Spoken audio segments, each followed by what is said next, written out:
Welcome to No Direction, the Pathfinder news, reviews, and interviews podcast. I'm your host, Ryan Costello. My co-host tonight will be the everyman gamer, Mr. Alex Agunas. Hello. How's it going, Alex? I'm doing pretty good. How about yourself?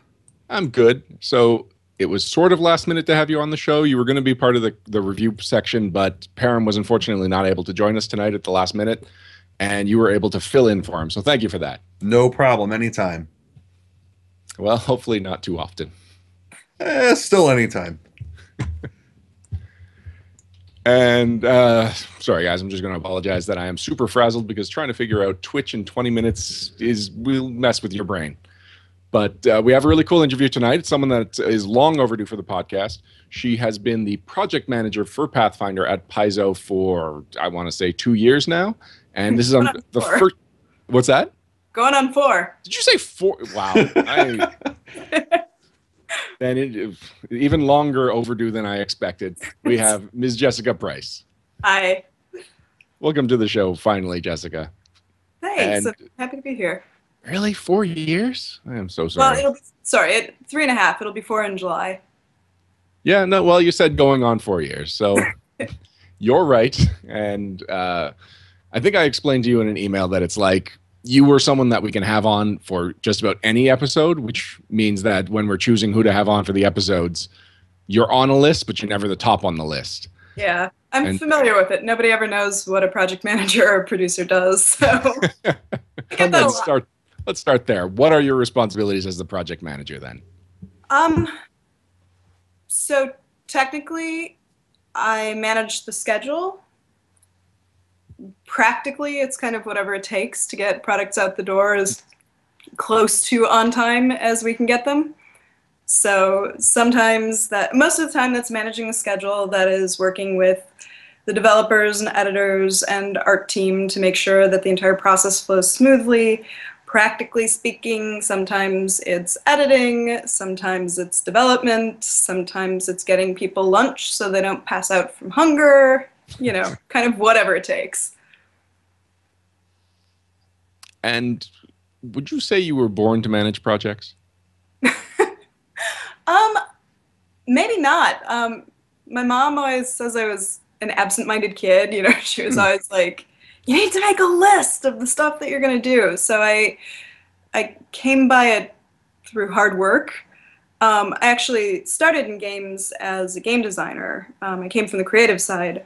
But one of the weird things about the game industry is it's actually fairly easy to get creatives.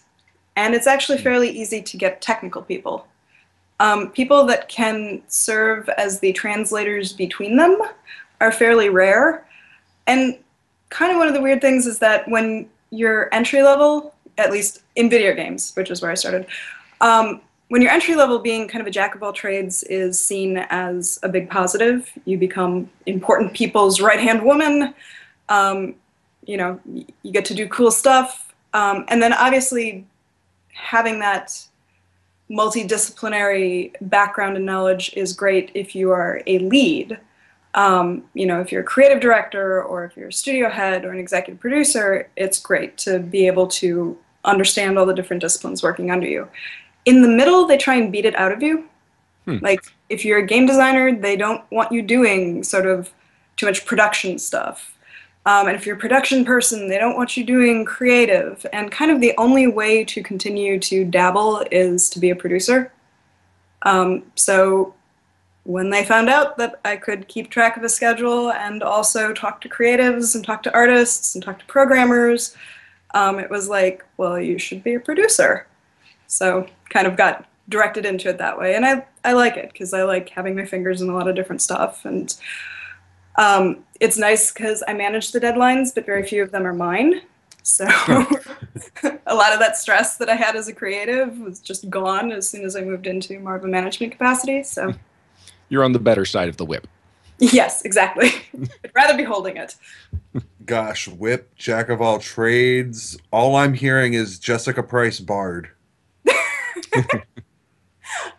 Yeah, a little bit, right? Like, you have to be good at bluff, intimidate, and diplomacy.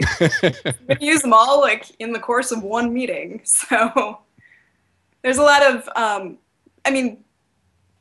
as a producer, a lot of times, or project manager, we can use them interchangeably, you have a lot of influence but no actual authority for the most time, because the only people that report to you are going to be other producers.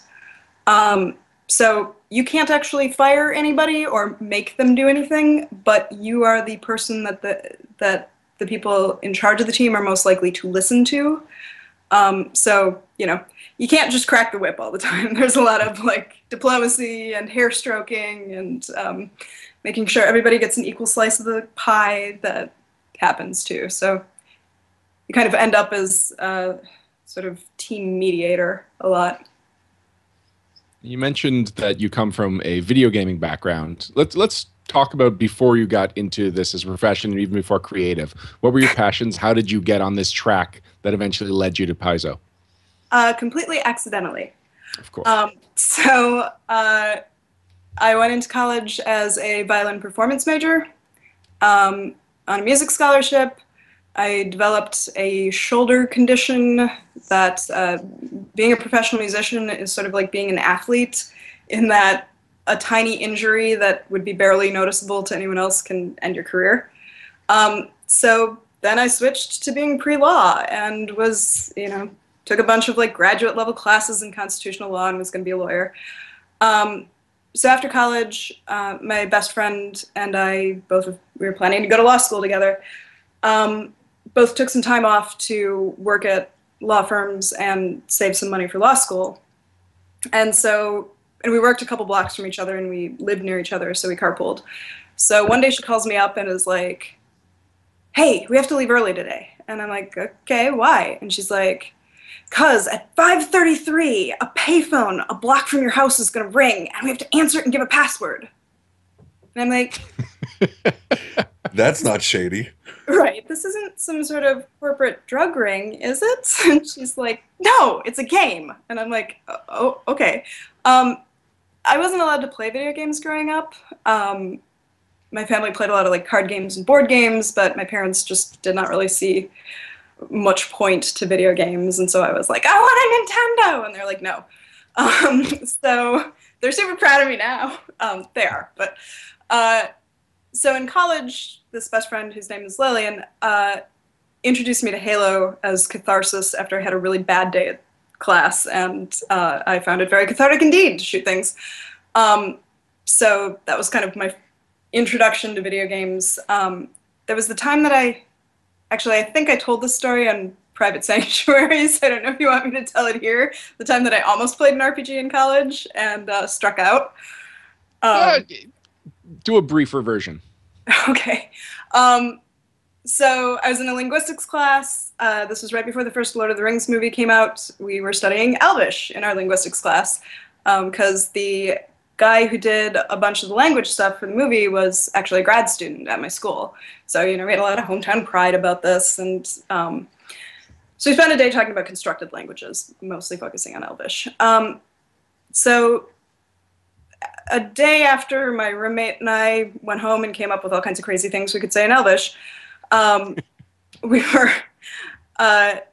heard the guys who sat in the row behind me in my constitutional law class, who were kind of casual friends, you know, we went out to lunch a lot in a group after class and stuff, mentioning that they were going to play this Tolkien-based RPG campaign. And, you know, college is a time for experimentation. So I turned around and was like, "Hey, can I play with you guys?" And so sort of my first exposure to the sort of stereotypical boys club of gaming, because I think they had never had a girl ask if she could play with them before. And so they were sort of startled. So they sort of like stared at me for a bit. And finally this one guy goes, "You have to play an elf." And I'm like, "Can I say something snarky in Elvish here?" And I was like, "Oh, I can. And Yorontelio now," which means I want to play a dwarf. And they were like, "What?" And I was like, "You don't speak Elvish?" And they were like, and they kind of like backed away and like never brought it up again. So I like scared away my chance to play an RPG.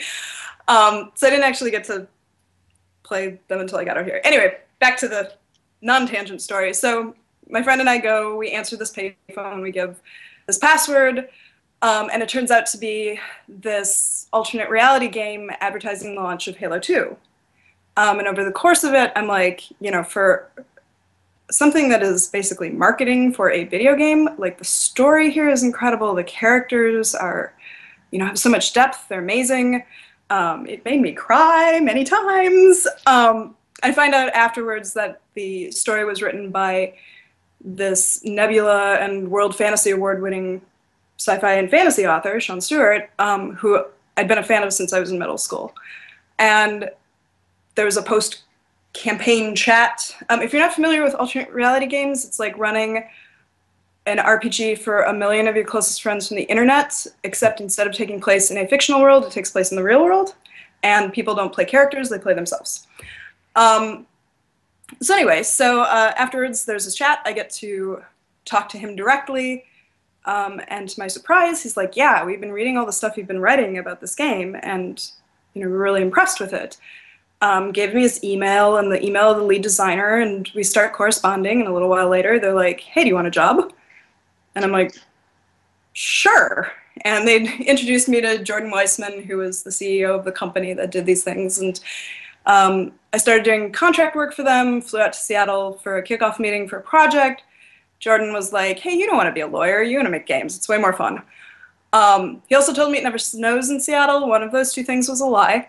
But so I ended up moving out here to work for his MMO company. That unfortunately ran out of funding and went under. So then I went to Microsoft and worked on the Kinect launch portfolio of games as a narrative producer and writer. And left there, went to Harebrained Schemes for a bit, went back to Microsoft, and then was like, yeah, I really don't like working at Microsoft. And right around that time, Paizo was looking for a PM, so stuff just matched up. And I knew Lisa and Vic because I'd been playing in Lisa's home game for several years, and so we kind of orbited each other for a while. Like when I was looking for a job, Paizo wasn't hiring, and then every so often she'd talk to me about working there, and I'd be like, oh, I just started a job. And, so that time though, the timing worked out, and I have been there ever since, and it's the best job I've ever had. Cool. Now, since about the beginning of that story, I've wanted to say violins isn't the answer. And now that that's out of my system, I think I missed the point where you actually did discover RPGs. Like you said, how you almost played. Oh, but, right. Like, how did you end up in Vic and Lisa's game?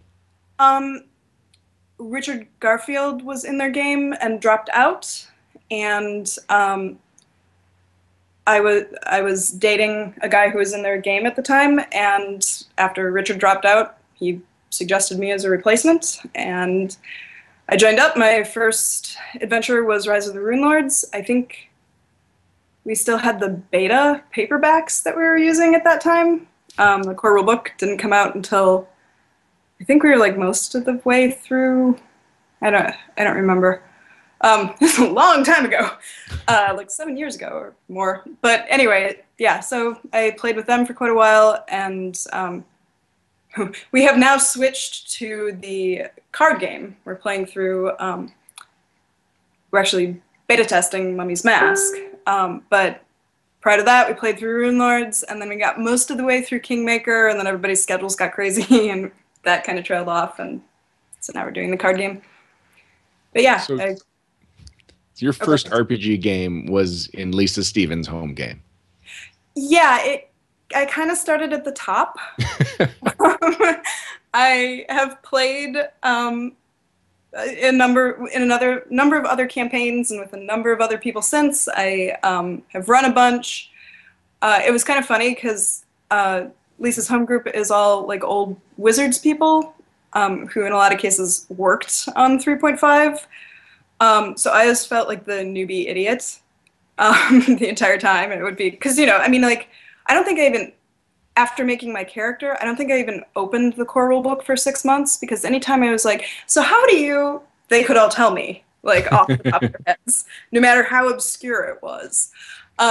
So, I felt like I didn't know anything. And then when I finally decided to run my own homebrew game using the Pathfinder rules, I was playing with a lot of people who were new to D20 games, and a few people who played back in college and whatever. And they would have questions, and it was like, oh, I know that, and oh, I know how to do that too. And like, oh, I know how to balance this encounter. So that was pretty cool because, I still, when I'm playing with Vic and Lisa's group, feel like, I'm this total newbie to it. But it's like, oh yeah, I've been doing this for like 7 years. So. Agnar Van Glorious in chat wants to know, did you get to play a dwarf?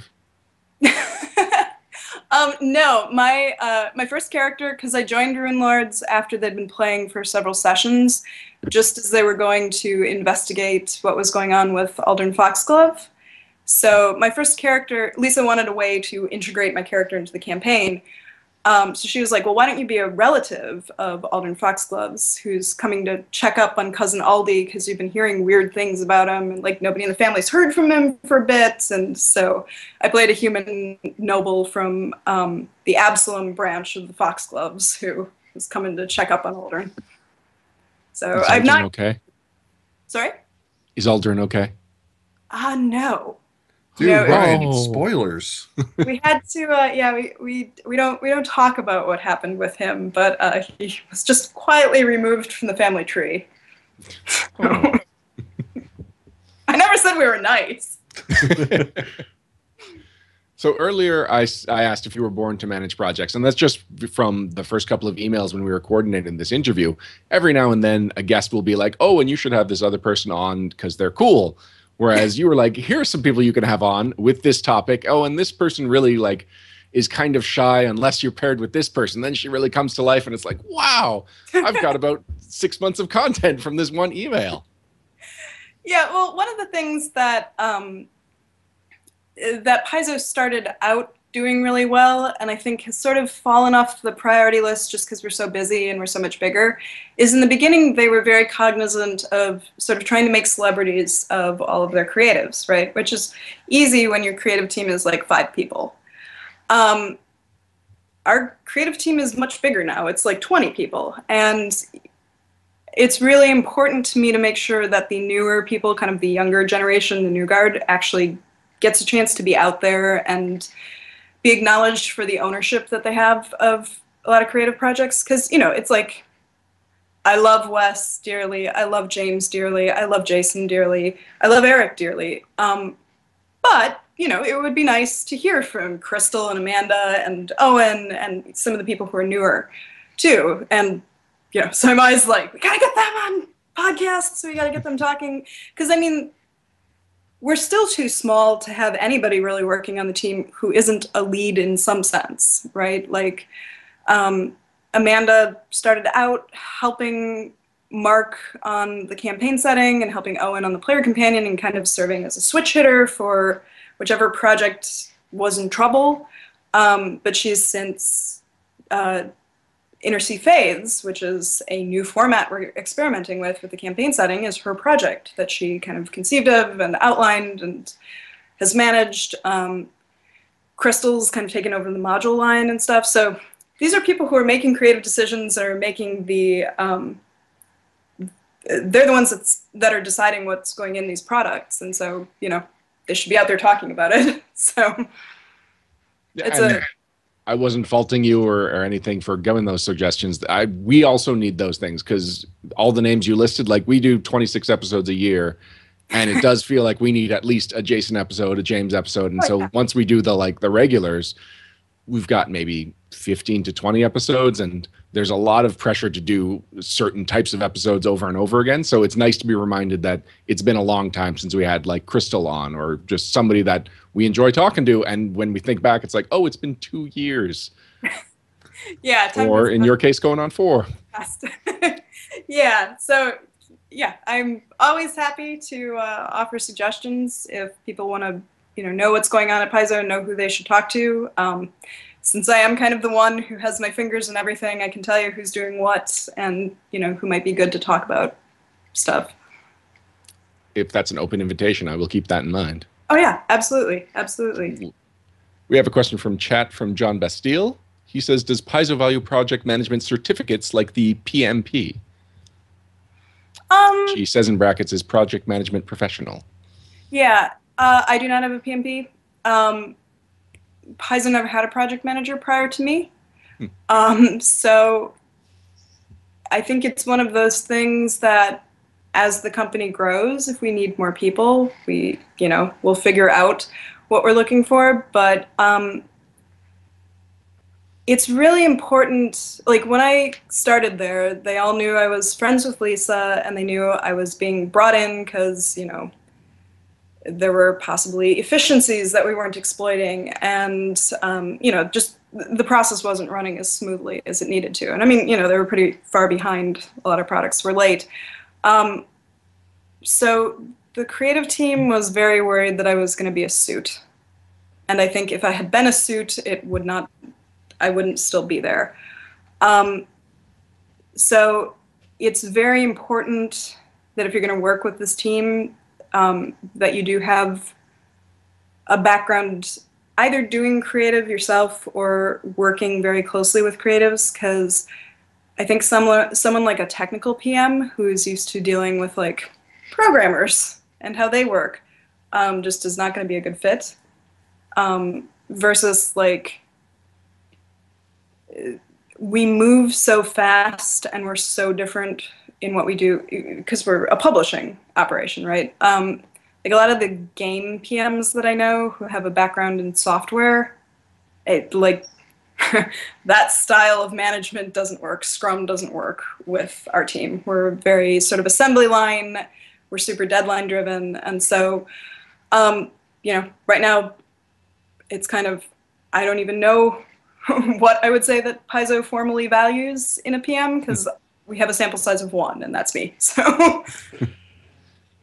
Yeah, and I was going to ask, what was it like before they had a project manager? But I guess you're the worst person to ask that, because you started exactly when they hired a project manager. Yeah, well, and in a lot of cases, it would be like, well, let me see your schedule for this. And the schedule was basically just a list of deadlines.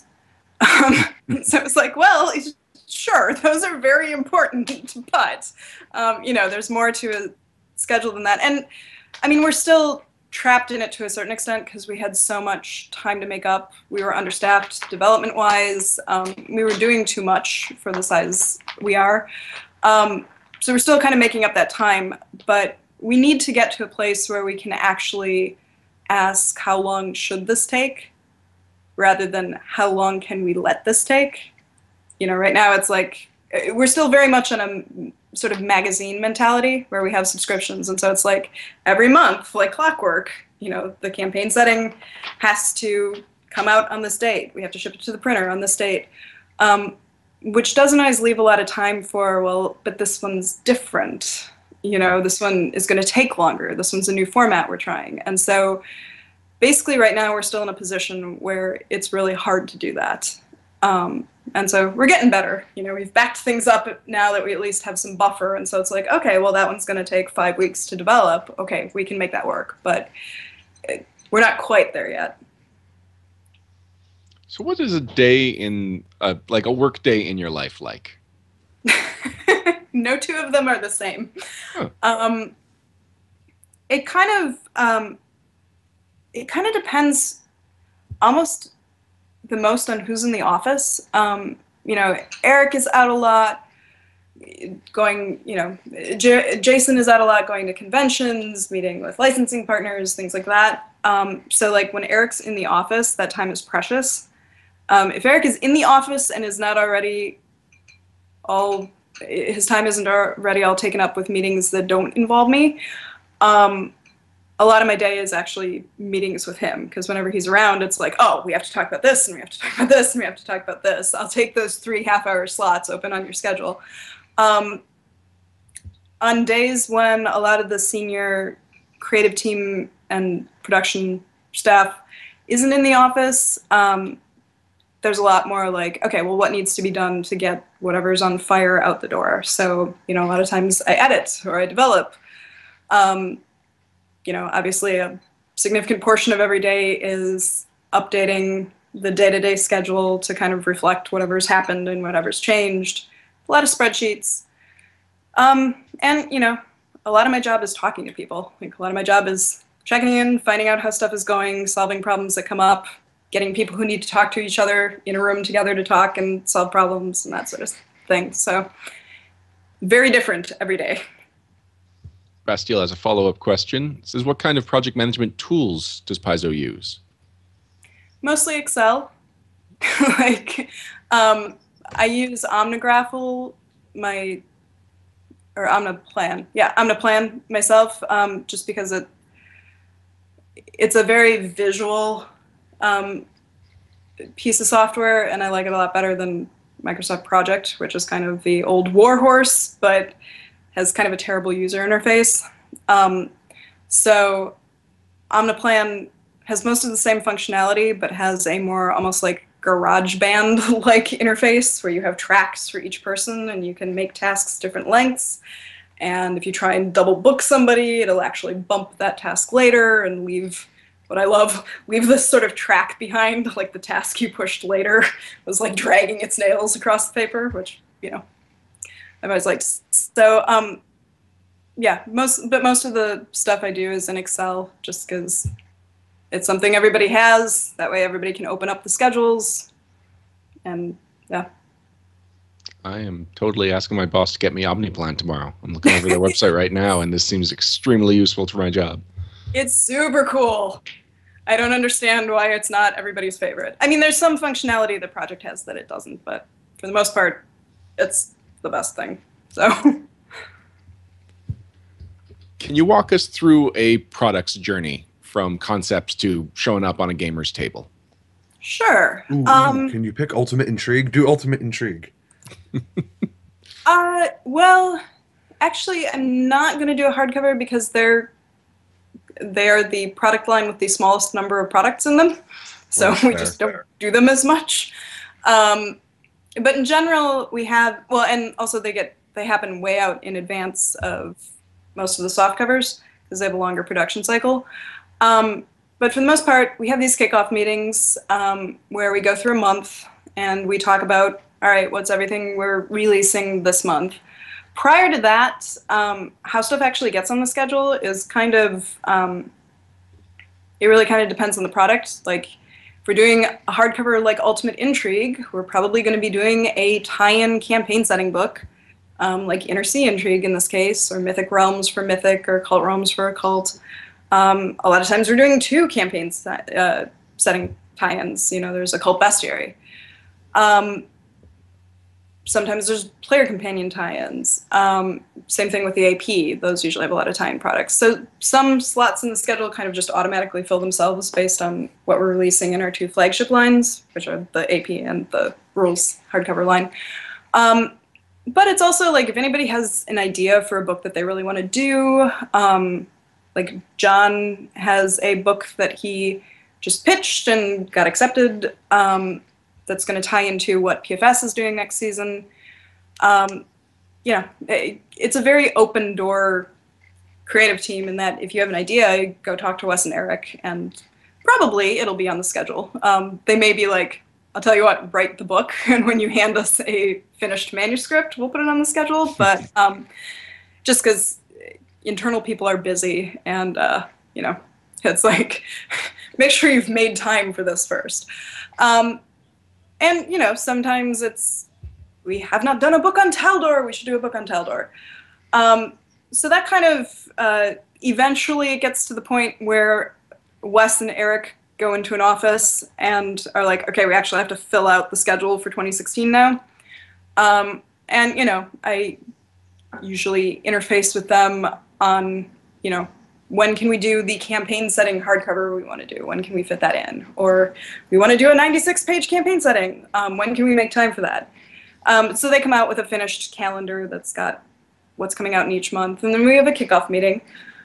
And we go through all the products for that month. And then as follow-ups, we do brainstorms with pretty much the entire creative team, which is a challenge to fit in our conference room now. Like, it's standing room only. But we spend a half hour being like, we're doing Inner Sea Intrigue. Like, who has a stake in this book? Or who's been thinking about this? Or like, you know, everybody, what is the thing you want to make sure gets in there? So we write it all on the whiteboard, and then a smaller creative team of stakeholders, like usually the person who's going to be developing the book and some combination of senior creative staff, sit down and actually work out what the outline's going to be. The person who's going to be developing it usually has a couple weeks to get the outline done. That goes through an approval process. Then they approach freelancers, order the text for it. Text comes in, you do a cover order and an art order. They develop it. It gets laid out, gets edited, goes out the door, and then we largely don't have to worry about it anymore. And then several months later, it comes back from the printer, and it's like, oh, right, we did that thing forever ago. So what I like is that a lot, like you're basically saying that most of the decisions is ideas based and kind of like passion and internal drive based, but like where do sales and reviews come in? So for me, coming from Microsoft, where we could look at a level in Halo 4 and see a heat map of where people were most likely to die, and then see a thing that traced how long it took people to get through the level and where they went, and we had all this data, and they could tell you, the demographics of who was playing it. It often seems like in the pen and paper industry, we're flying blind as far as data mining. Generally speaking, developers read reviews of the stuff that they developed. And so they're kind of the ones that, Owen is running the player companion line. We turn to Owen to be like, okay, well, what are people saying they want more of? What didn't do well? Sales are weird for us because we have subscriptions. So we don't usually see that much variance between player companions. I mean, definitely there are things like the Adventurer's Armory, which I think is the only player companion we've ever reprinted because it was selling so well. But, for an average player companion, the variance in sales is kind of within a margin of error, so it doesn't actually tell us that much. So we mostly rely on the developers to kind of know what people are saying about it and be like, oh yeah, people really liked this, or they didn't like that, or they liked this structure. But when we change it up, a lot of it is basically just driven by the developer having good ideas that, there's a lot of times where somebody will suggest something in a meeting, like, well, why aren't we doing this with the player companions? And it's like, oh, yeah, I don't know. Like, that's a really good idea. Why don't we try that? Or just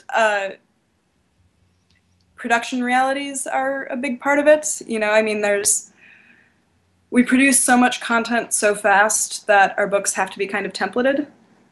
It's like we could not survive in a world where we had to do a completely different layout for every campaign setting. Like, we just don't have time to figure that out. And so we end up with sort of sub-series within a line. Like, the Unleashed books are laid out one way, books about a particular country are laid out a different way, but we still have these templates. And so they get changed occasionally, but unless we find out that there's a problem, unless we find out that people hate something, they don't get changed up that much. And what about message board buzz? Like, if a group of people, like if the next Adam Daigle with the Flumph, like, puts together a message board movement, how likely is that to actually get a product released? It's not likely to get a product released. It is likely to get content included in a product. So, like, we're not going to do the complete Flumph, but it does tell us that, like, oh, if we're doing a bestiary, like, maybe we want to do Flumph variants. Or, the buzz has to be pretty intense because kind of one of the dirty little secrets about what people say online versus their buying habits is that they don't match up. First of all, people who even talk online are a highly self-selected group. And people usually don't talk about things online unless they either totally loved them or totally hated them, which kind of puts them at the shallow ends of the bell curve of how people actually felt about it. And yeah, like, one of the things that I learned at Microsoft is you can have a bunch of super loud people on an internet forum being like, I hated this, I'm not going to buy it, blah, blah, blah. And then you look at your purchase records and it's like they're still buying everything you do. So it's like, we take it into consideration. We never don't want to be listening to our customers. But, like, one person being like, Pathfinder should do a book on Galt is not generally going to affect much. If we have a long running thread that's been going for a year and has, like 900 posts in it, that's like, give us a Galt book! That we listen to. So there has to be a certain critical mass. Because, I mean, as much as it seems like, we release all of this content, by the time we kind of fill in the slots of things we feel like we have to do in the calendar, there's not that much space left, right? Like player companions, 2 of those months are map packs, which we need them to be because a player companion actually takes more than a month to develop, so we need kind of those 2 catch-up months. And then, once we've covered the tie-ins for whatever hardcovers there are, and, the tie-ins for whatever AP area we need covered, like, there's not actually even that many slots for just kind of, what do we put there? So. And has it ever gotten to the point where a project just does not look like it'll ever be publishable? Yeah, that's when I end up developing them. I get the problem children. The strategy guide was there. We have very few. The strategy guide is kind of the only example I can think of, except for maybe one free RPG Day module, of a product that actually suffered from too many cooks in the kitchen syndrome. Like, in general, the more of our senior creative team that's involved directly with a product, the better it is.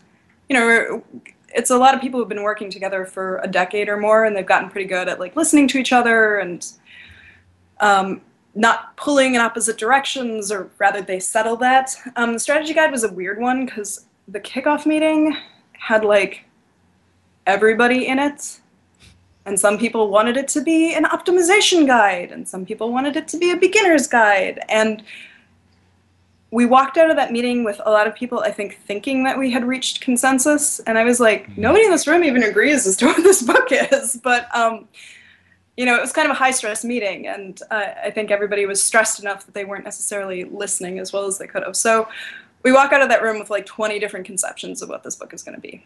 And yeah, it had a troubled development process, and at one point, we looked at what it had turned into, and it was like, this thing is trying to go in like 90 different directions.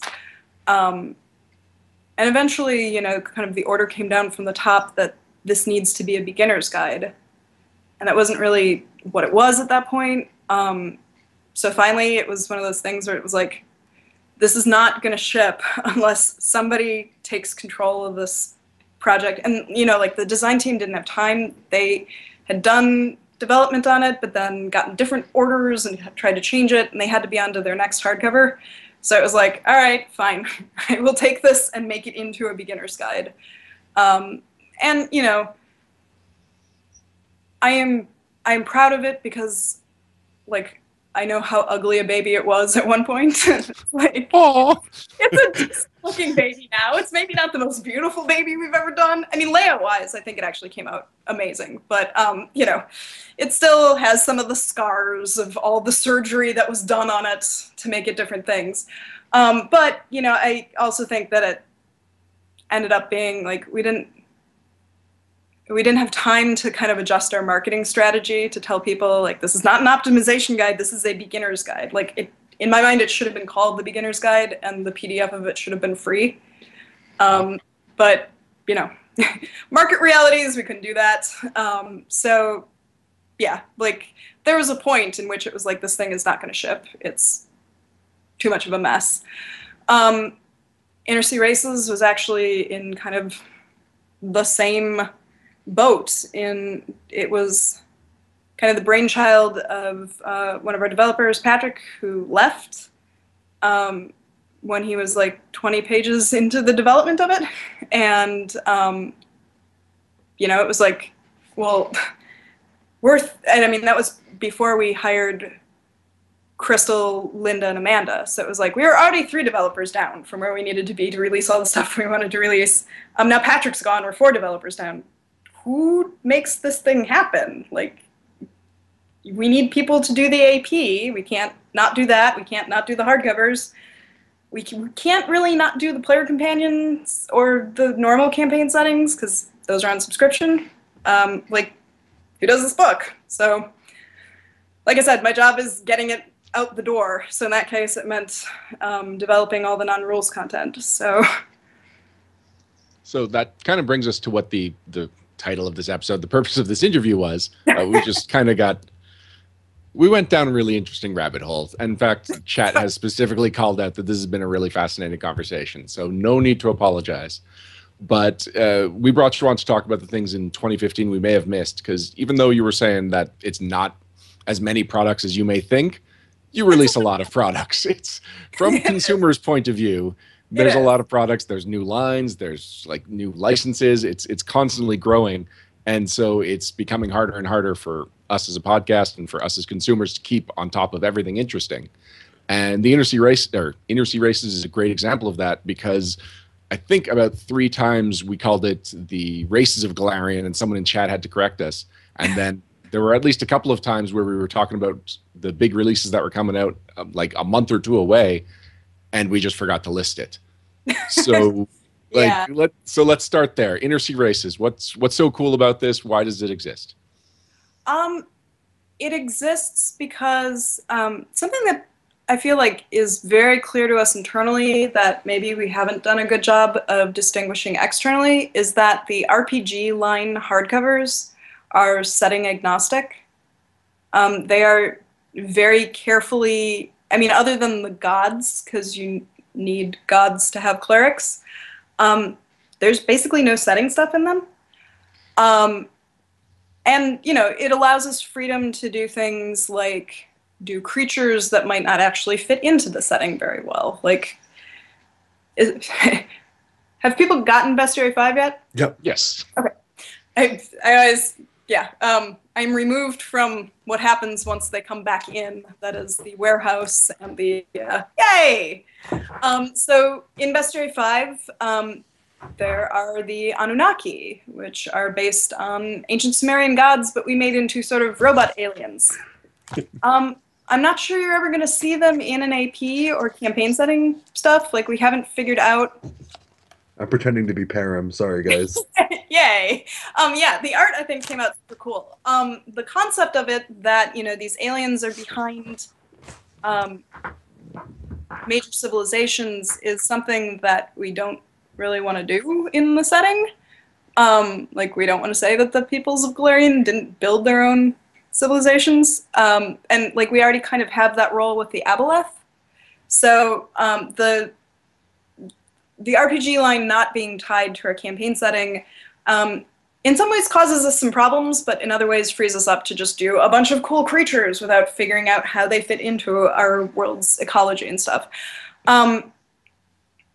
Obviously, campaign setting hardcovers are kind of a new thing for us. Inner Sea Gods was the first. Inner Sea Races is so far the only other one that we've done, unless you go way back to like the original Inner Sea World Guide.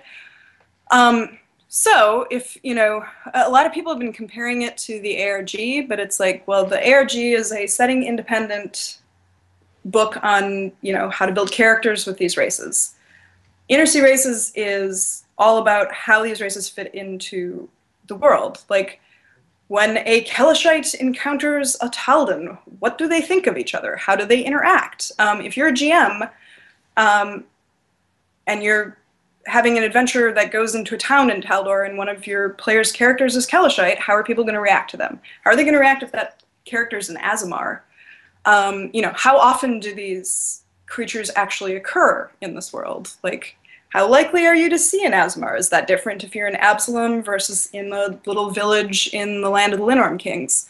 So it's all about, you know, how these different species and different human ethnicities actually fit into the world, how they interact with each other, their history, like basically beyond the mechanics, what does it mean to play a Chilaxian? So yeah, so it's a very different kind of approach to race from what the rulebooks will give you. There are things I would have done differently about the structure that, since I sort of inherited it after the person who had outlined it left, like If it were up to me, I probably would have put race-specific mechanics in the same section as the race itself. It certainly made it easier to develop to have them all in one chapter, because it was like, hey, design team, we're on a tight deadline. Can you make sure these rules are okay? But yeah, you know, it was kind of a, well, this is what we've got. All the text has already been ordered. And it was a good opportunity for us to, you know, a lot of these ethnicities and stuff were first defined like almost a decade ago. So it was a good chance to be like, yeah, they've evolved. We've said all this extra stuff about them in APs and stuff, to gather that together, and also to be like, well, what haven't we said? That, you know, is a sort of outstanding question. Like the fact that Kalesh, whose state deity is Sarenrae, was kind of the most vanilla good of our good deities, also has slavery, which, generally speaking, we treat as not good. You know, was this like, you know, to me that's a glaring open question. Like, how does this whole empire that is being guided by an actual deity that could talk to them, how did they end up with slavery as an institution? And how do they justify that to themselves? And so a lot of those questions that kind of, you know, things that evolved in separate places or that just never really got reconciled with each other, and, you know, stuff that we kind of wanted to soft retcon out. This was kind of our opportunity to do that. Now, it's interesting, most of the examples you mentioned, if not all of them, are more ethnicities. You're not actually talking about races. Yeah, I hate the term race, because what we're actually talking about when we talk about race in Pathfinder is species. Like, elves aren't a different race from humans. They're from a different planet. They're aliens. They're an entirely different species. But since a lot of this was about, you know, the nations that different types of characters you can play live in and stuff, we felt like we really had to give the human ethnicities a significant amount of space, because, you know, a lot of our political stuff is, Golarion is very humanocentric. A lot of our political stuff is driven by human ethnicities. That doesn't really get covered when you have just human as a race. You know, mechanically, obviously, you don't have different stats depending on your ethnicity, but you do have, the world is going to treat you differently depending on your ethnicity if you're human. So we felt like we had to actually call that out and give that some screen time. And if you could just, let's say someone's on the fence about this book, if you could really sell it on them, what should they know? What will be the most valuable to them as either just a fan of Golarion or as a player or a GM? Well, if you don't play in Golarion, like, frankly, this book is probably not for you. I might say that if you are doing your own homebrew setting, like, there's still stuff that might be useful just as far as building cultures, or, you know, if you have elves, we sure do have a lot of stuff in there about what it's like to be an elf. If you do play in Golarion, the thing that I'm kind of most proud of, because it was my idea, is there are little sidebars in each section for each of the major ethnicities and each of the major non-human races that are basically a snapshot of what it's like to be this sort of character. So, and it gives you both the perspective of what your experiences and your background and your attitudes are likely to be if you are an elf or a dwarf or, you know, a chillaxing human, and then also how people are likely to react to you and, like, the assumptions that they're likely to have about you. So it provides you a way, if you're shopping basically for a character, race, or ethnicity, provides you a way to kind of flip through quickly and get that snapshot of, like, you know, if I want to be a merchant prince, I probably want to play a Kalashite. If I want to be a Viking, I want to play an Elfin. So that's my favorite feature of it. Obviously, like, there's a lot of me in this book because a lot of the sections, especially the human sections, required significant rewriting. So, you know, if you are an anthropology nerd and want to know how civilizations work or how ethnic conflict happens in Golarion, there's a lot of detail about that I think, you know, if you really want to play a character that is more than the mechanics of what you chose, you know, like, if you really want to know, like, what your character is going to think and feel and what their conflicts are going to be. This gives you a lot of detail to build interesting characters based on the world itself. Do you think? I feel like I've been. There we go. Do you think that you could share that wonderful little secret about changelings that you gave us in the private sanctuary last month with everybody on No Direction? Because I thought that was cool, and I want to give that more shout out. Yeah, well, there's actually a bunch of secrets about changelings that are revealed in Inner Sea Races, and there's one that got cut, unfortunately, which is my That's the fault. one. Yeah, Wes and I had been talking, and we had some interesting ideas for changelings' relationship to night hags and to shoki psychopomps that we wanted to make sure got in there. So I had to really pare down the text, and Crystal Fraser wrote the text for changelings, and wrote amazing text. And she had a very cool thing in there about how changelings are more likely to be intersex than most humanoids in Galarian, which immediately opens up all these cool possibilities because changelings are this very gender-bound race. You have to be female. And unfortunately, I was looking for anything I could cut that wasn't a load-bearing detail and cut that out. But it is something that we are going to look into next time we do stuff about changelings. Is that, what if you are a changeling who's born with, a female-identified body, but, basically, what if they're trans men changelings? What does that look like?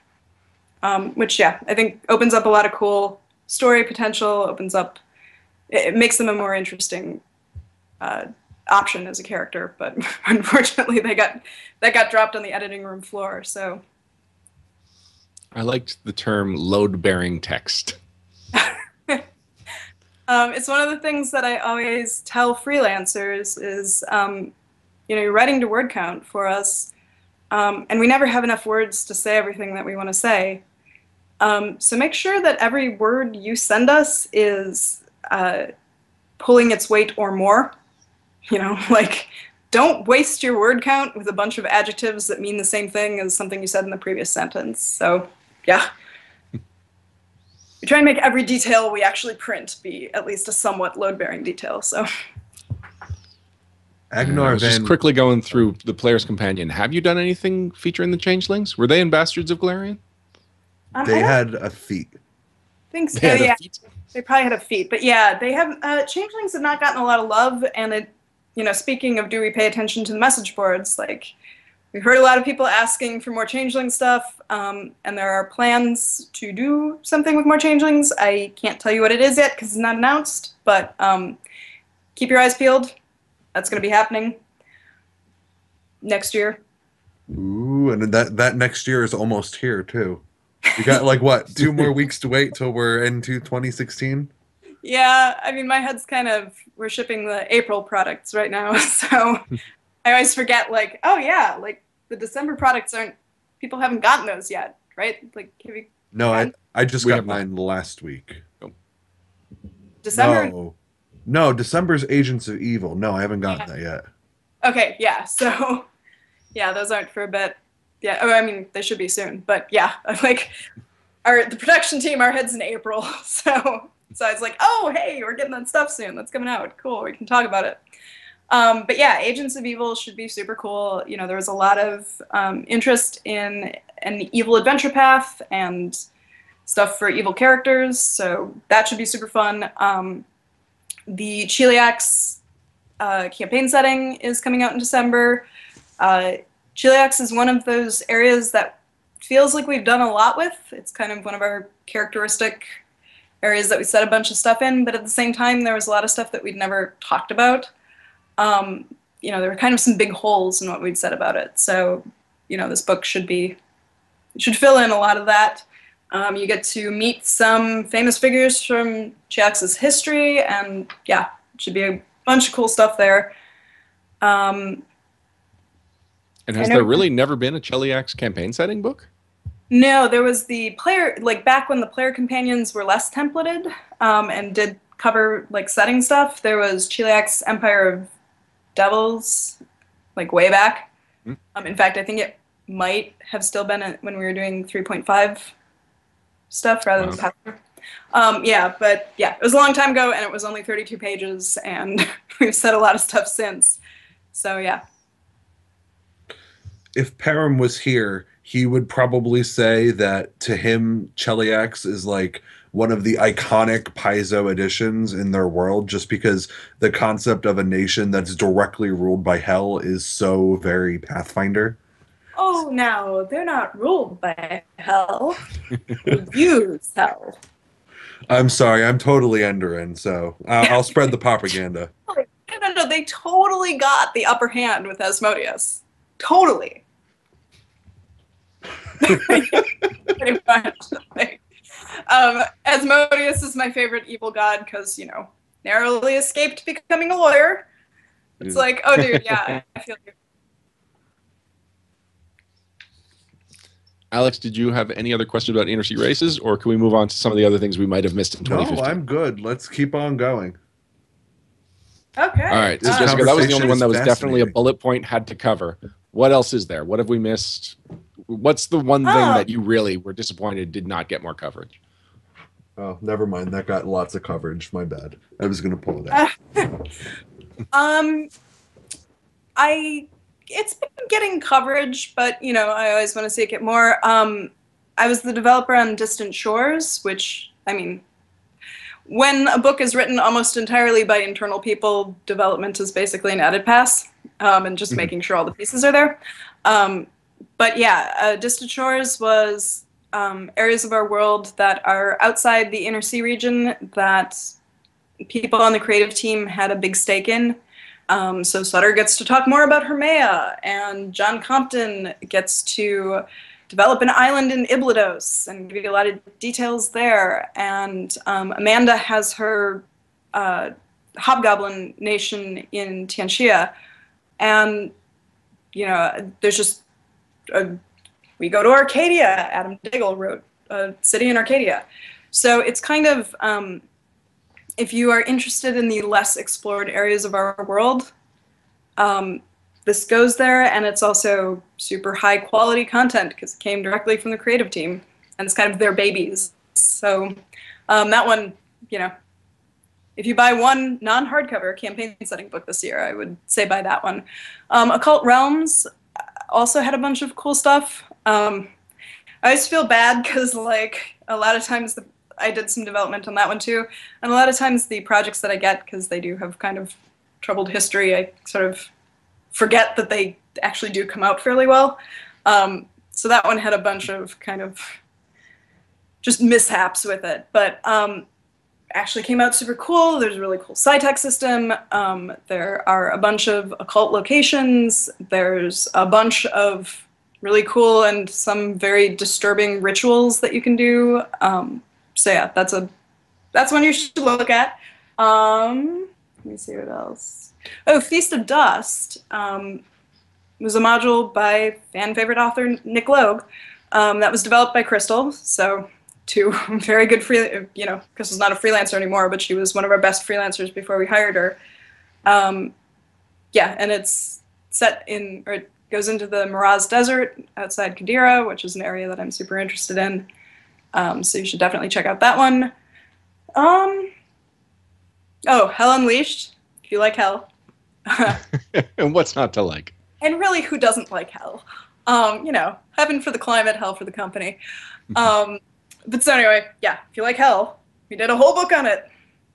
So I think those are kind of the high points. I'm playing in a game run by Owen Stevens. We're playing through Giant Slayer. We're only in the first volume of it, but I've been super impressed because it has an investigation section, and a lot of times those can seem great in concept, but in practice just be awkward or, you know, not that fun or whatever. And the investigation section in this is really good and really well done. So Something like an investigation mechanic lives or dies based on what happens if you fail.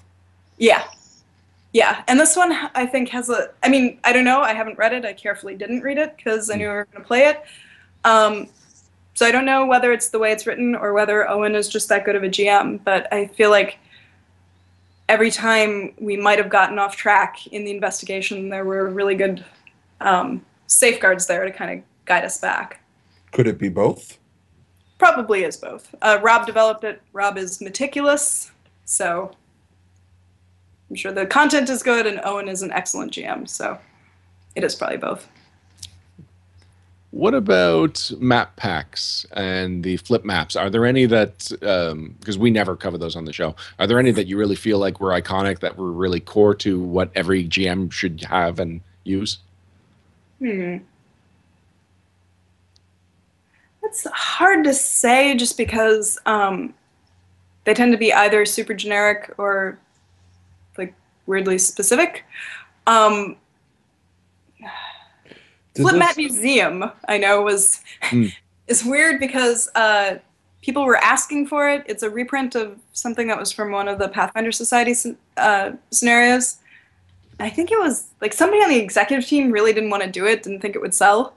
And, you know, we finally got it on the schedule, and the response has been very positive. It's super cool. Like, yeah, we should have a museum map. We go to museums a lot. So that one's kind of like cool and quirky and not what you get in typical RPG maps. You know, I feel like you get a lot of the giant lairs and the sewers and stuff. But the museum, like, I use the theater/opera house all the time in my home games. And so I'm glad whenever there are more urban settings that aren't just like alleys.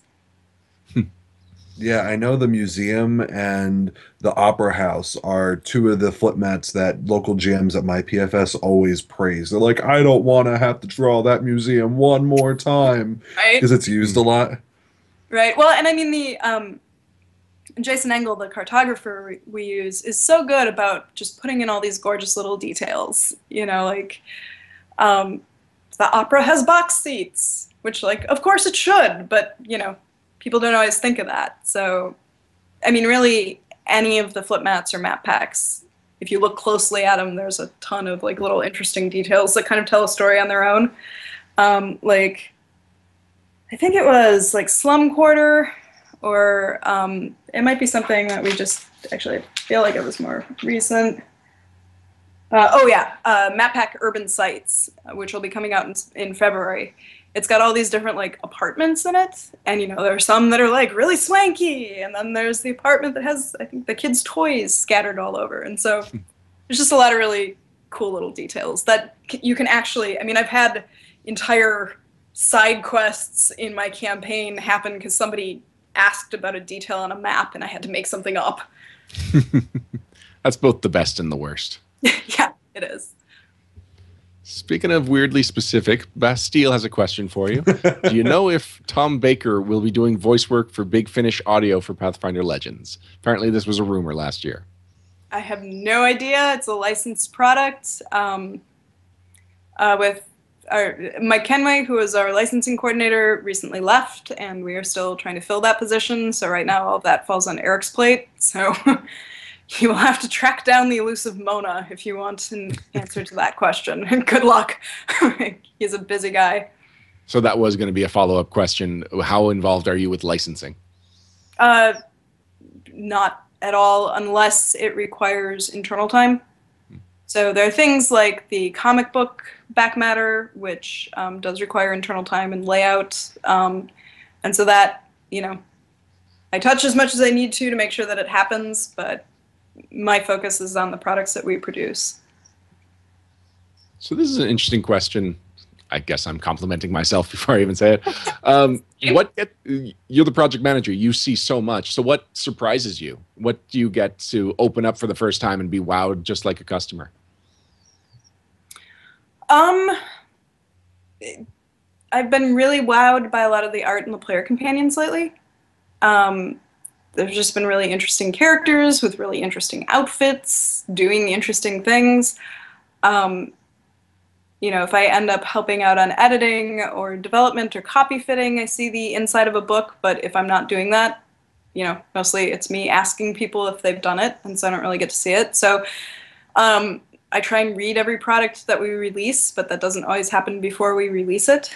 So, like, I have not had a chance to actually see what's in Cheliax, and so I'm super looking forward to that because it's one of my favorite areas. And I sit next to Amanda as she was developing a lot of it.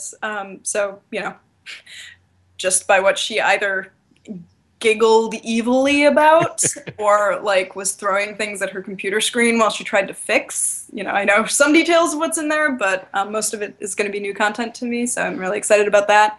The adventure paths, since we kind of have our most senior developers, Rob and James, running the adventure path line, they tend to have less problems, so I get less involved with them. So, you know, I'm still reading through.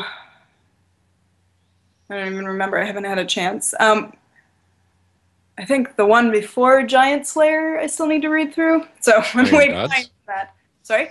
Iron Gods? Yeah. It's a little late for you to do any editing on it, though. No, I just read them just so I know. Oh, okay, for pleasure. Yeah. Well, for pleasure and for continuity. But yeah, so I'm looking forward to reading that. I'm really looking forward to reading Hell's Rebels and Hell's Vengeance, which is probably not going to happen for a while because I have a backlog. But so yeah, I get a lot of surprises. You know, our books generally look great, so the art is usually a very pleasing surprise. Yeah. So here's a question. If you were taking a plane to Antarctica and you could only bring one product from 2015 with you, which one would it be? Let me look at my 2015 product list here.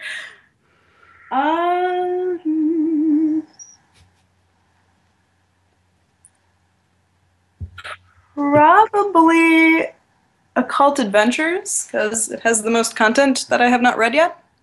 That's a good one. It is a great one. Yeah, I'm excited about that too. Like Voudra and Jamaray are areas of Galarian that are super interesting to me and are obviously tied very closely to a lot of the occult stuff. So I'm excited that we have those mechanics, and I want to see what we do with them in the world. So yeah, I'm looking forward to a lot of the stuff that I think occult is going to spawn. I feel the same way about horror too. I'm looking forward to what that's going to inspire us to do with our world. So. Somewhere Thirsty is laughing maniacally, I'm sure. He seems to laugh sure he's whenever. in chat. Oh yeah, he is in chat. Hi, Thirsty. Yeah. Hi, Thirsty. So, yes. Yeah. If we're ready to move on from 2015, what can you tell us about 2016 so far? Oh, there is so much good stuff packed into 2016. I like Hell. I also find the good aligned planes super interesting. I like the religion stuff. So Inner Sea Fades, super cool. There were a lot of sort of second tier deities that got a half-page write-up in Inner Sea Gods that we didn't have room to do more with. Inner Sea Fades takes 15 of those and gives you a bunch of detail on them. 5 of those are basically edited and reformatted reprints of stuff that was in the back of the adventure paths, kind of like a lot of the major gods and Inner Sea Gods, but 10 of them are completely new write-ups with, you know, a ton of detail on these deities. So that one's super exciting to me. I actually wrote Savannah and Naderi, so I'm interested in seeing how they're received. Heaven Unleashed is coming out the month afterwards. Actually, 2 months afterwards? Nope, the month afterwards. Yeah, because we don't like making things easy for ourselves. That one I have done. I wrote one of the entries, and then there were 2 sections of the book that we had problems with freelancers on, so I ended up rewriting those. So have a personal interest in that book. I also ended up doing some development on it and a lot of editing. So I know it really well, and you know, when it's your baby, you're always really interested in seeing how people think of it. But it's just got a ton of cool stuff in it. It's got this heavenly court where they try and define what goodness is and adjudicate things like whether it was fair to make a paladin fall. There's an angel bar. There's just, you know, there's a Knight of Ozem who has this weird family history. There's just a ton of just kind of different cool things, archons, angels.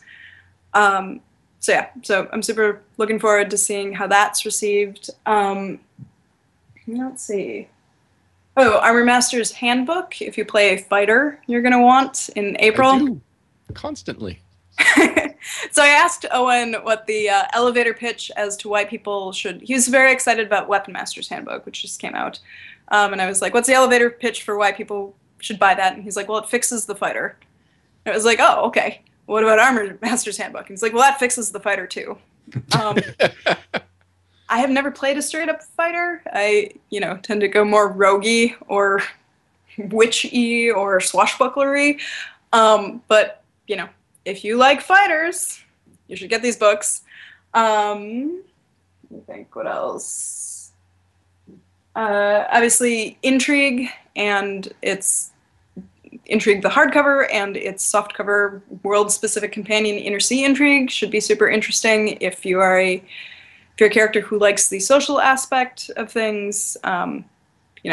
If you're a more sneaky fighter or a spy type or whatever, that should have a bunch of goodies for you. Yeah, obviously horror, gonna be super cool.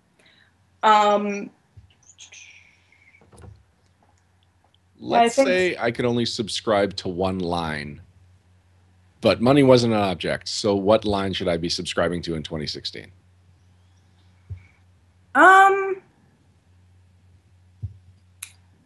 Are you a player or a GM more often?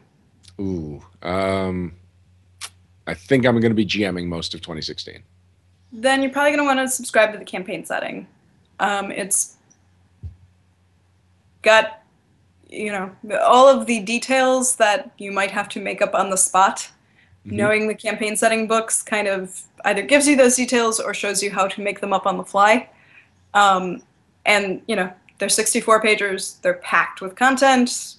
They're usually packed with good art. So I would probably do that. If you're a player, I would probably... I don't know. Even as a player, I like the campaign setting books because, if I'm going to play a character from Andoran, I want to read the Andoran book. But the player companions are... It's kind of weird because maybe not everyone is going to be useful to the character you're playing right now. But there's so much stuff that, is regionally focused or is race focused or is kind of specific situation focused that I think there's stuff in there. I think there's something of interest in everyone, even if, the whole book isn't geared to whatever type of character you're playing. Well, why isn't the whole book geared towards the character I'm playing? Well, because the universe of potential characters that you could play is so vast that, we only get to do 12 of these a year. So, it's like if we do something like Armor Master's Handbook, and you're a spellcaster who doesn't wear armor, there probably is going to be, something in there, a spread on, magical armor, but, for the most part, that's not going to be terribly geared toward your spellcaster. Okay, so I should do it the opposite and create a character geared towards all content in all the books. Good luck. All right. In Owen's game, I did toy with the idea of playing a character that just takes a new class every level. Right. I've seen that in practice. Not as bad as you think if it's a fighter. Right. Well, except, if you're taking a different class every level. Sorry, like a warrior type. Once you start adding caster classes, you're not going anywhere. Yeah, but I'm playing, our group has a lot of sort of optimizers in it, so I thought I might do that just to make their heads explode. But you're like, let me show you my true rules mastering. Mm-hmm. Well, I made a rogue, and she's got plus 12 initiative. Nice. But all she uses it for is to get out of danger. That's pretty great. made some heads explode the first couple times. It's like, oh wow, you got a 28 on initiative? Cool, slay them. And it's like, nope. I'm getting dodge. So yeah, I've got a sumo-inspired brawler who's got an AC 13. He's 6th level at this point, and it just bothers everyone at the table. But I'm like, look what he's wearing. Where else is he going to get AC? It's impressive that he's got a 13. He's basically in a diaper. It was more impressive that he survived Siege of Serpents, honestly. That Ryan and I played with this character at PaizoCon, and oh yeah, it was I'm sitting there like my Blood Rager is fine, but I'm like sitting there stressing because Ryan might die, charging it into grapples, and I shouldn't be stressed, but I totally am. Oh yeah, yeah. So I feel I get for your other unreasonably players. I get unreasonably stressed over the idea that my horse might die because we're first level, so the horse is the best character in the party. Of course. It's like, no, don't shoot the horse, no. She's the only one that does damage. Yeah, been there. That's fun. So yeah. So I would probably, I would say the rules hardcovers, but they're all on the PRD, so if one could only subscribe to one line, I would not subscribe to that one.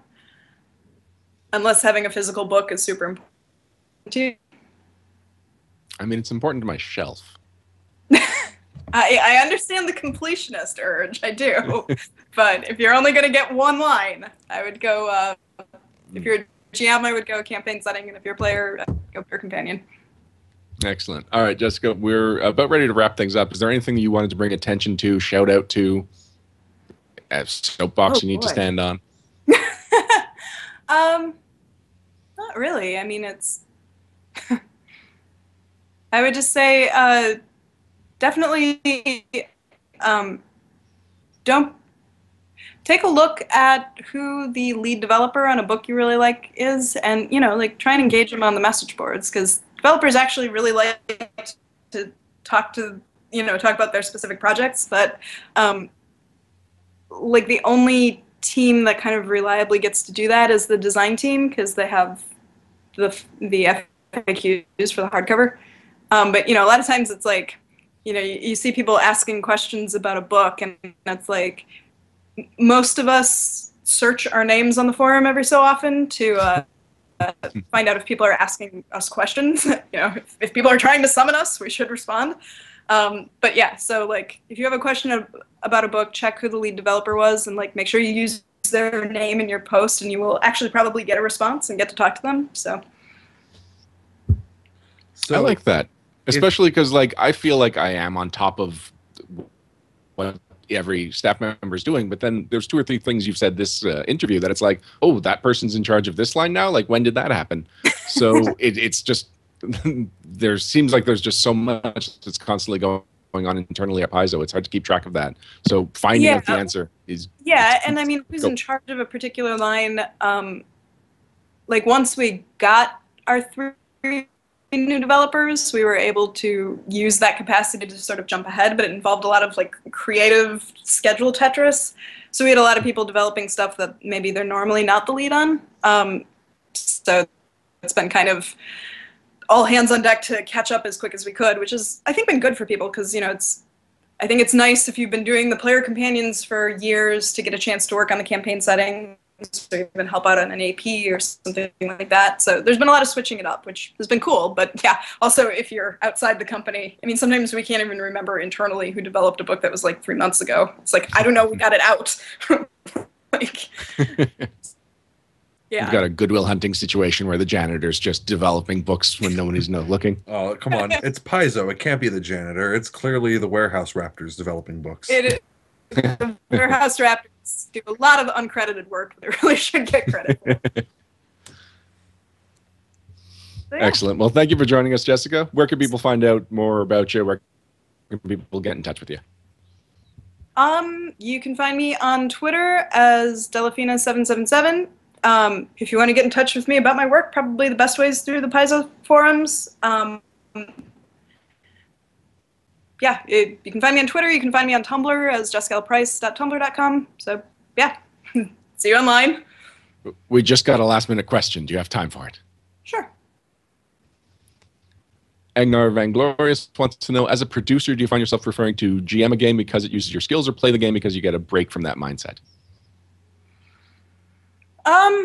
It kind of depends.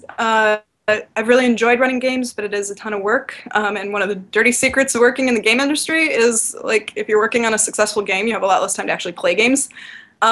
So yeah, lately I'd say I really enjoy playing, just because I don't have to prep for it. I don't have to worry about it. I just show up and play and then go home, and it's great. Excellent. Well, thank you very much, Jessica. Take care. I'll see you at PaizoCon. And thanks for coming. Yeah. And we will be right back to wrap things up with our shoutouts right after this. Oh, right. I guess I'm the one that's supposed to be dropping the music between segments. Do.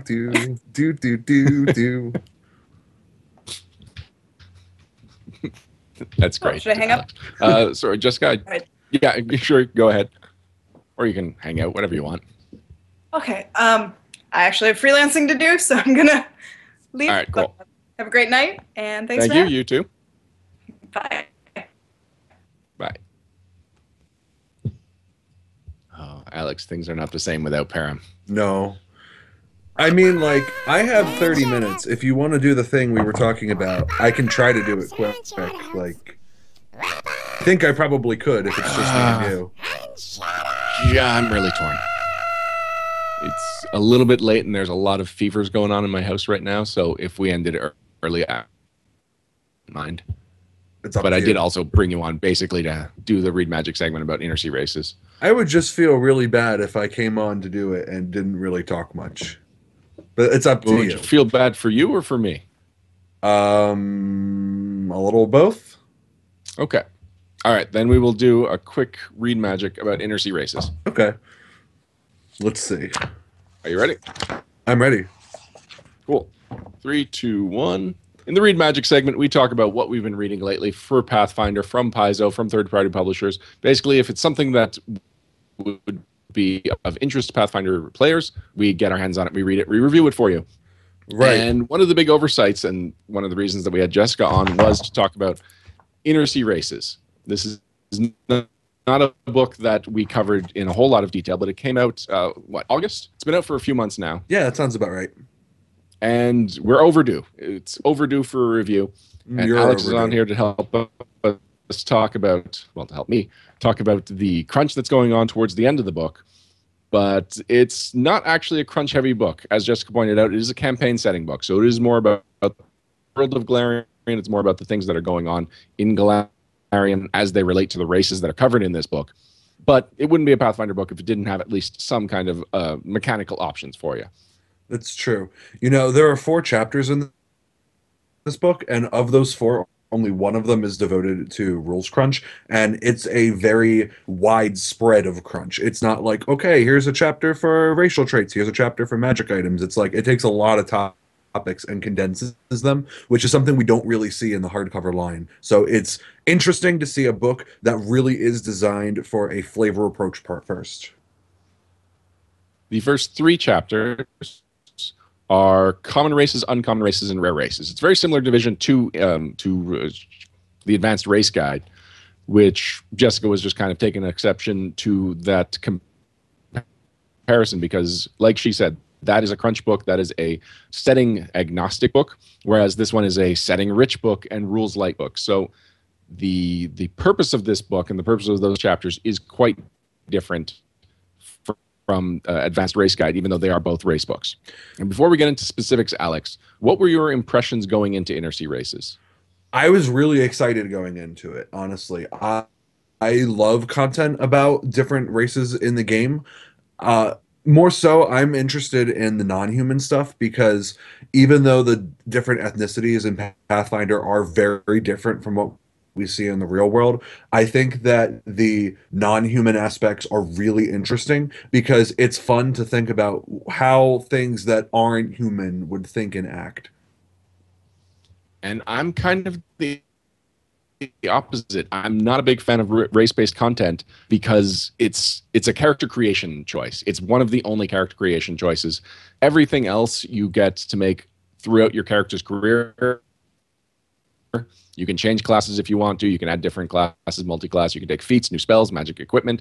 Everything else you get to do throughout your career. Whereas your race, you are that race once. And unless you get reincarnated, you are that race throughout your entire career. You must have loved this book then. So it's just... Yeah, you must have really sorry. You must have loved this book then because there really isn't that much race crunch in it. Well, okay, yes and no, because yes, you're right. There's not that much race crunch in it, but even just as far as choices go, it is still something that it is entirely based on your character's background. It's one of the first decisions you have to make about your character. And so, like, yes, there's tons and tons of chapters and different racial entries, but really, if whenever I'm playing a character, I will only be looking at the same 8 pages or so. I can understand that.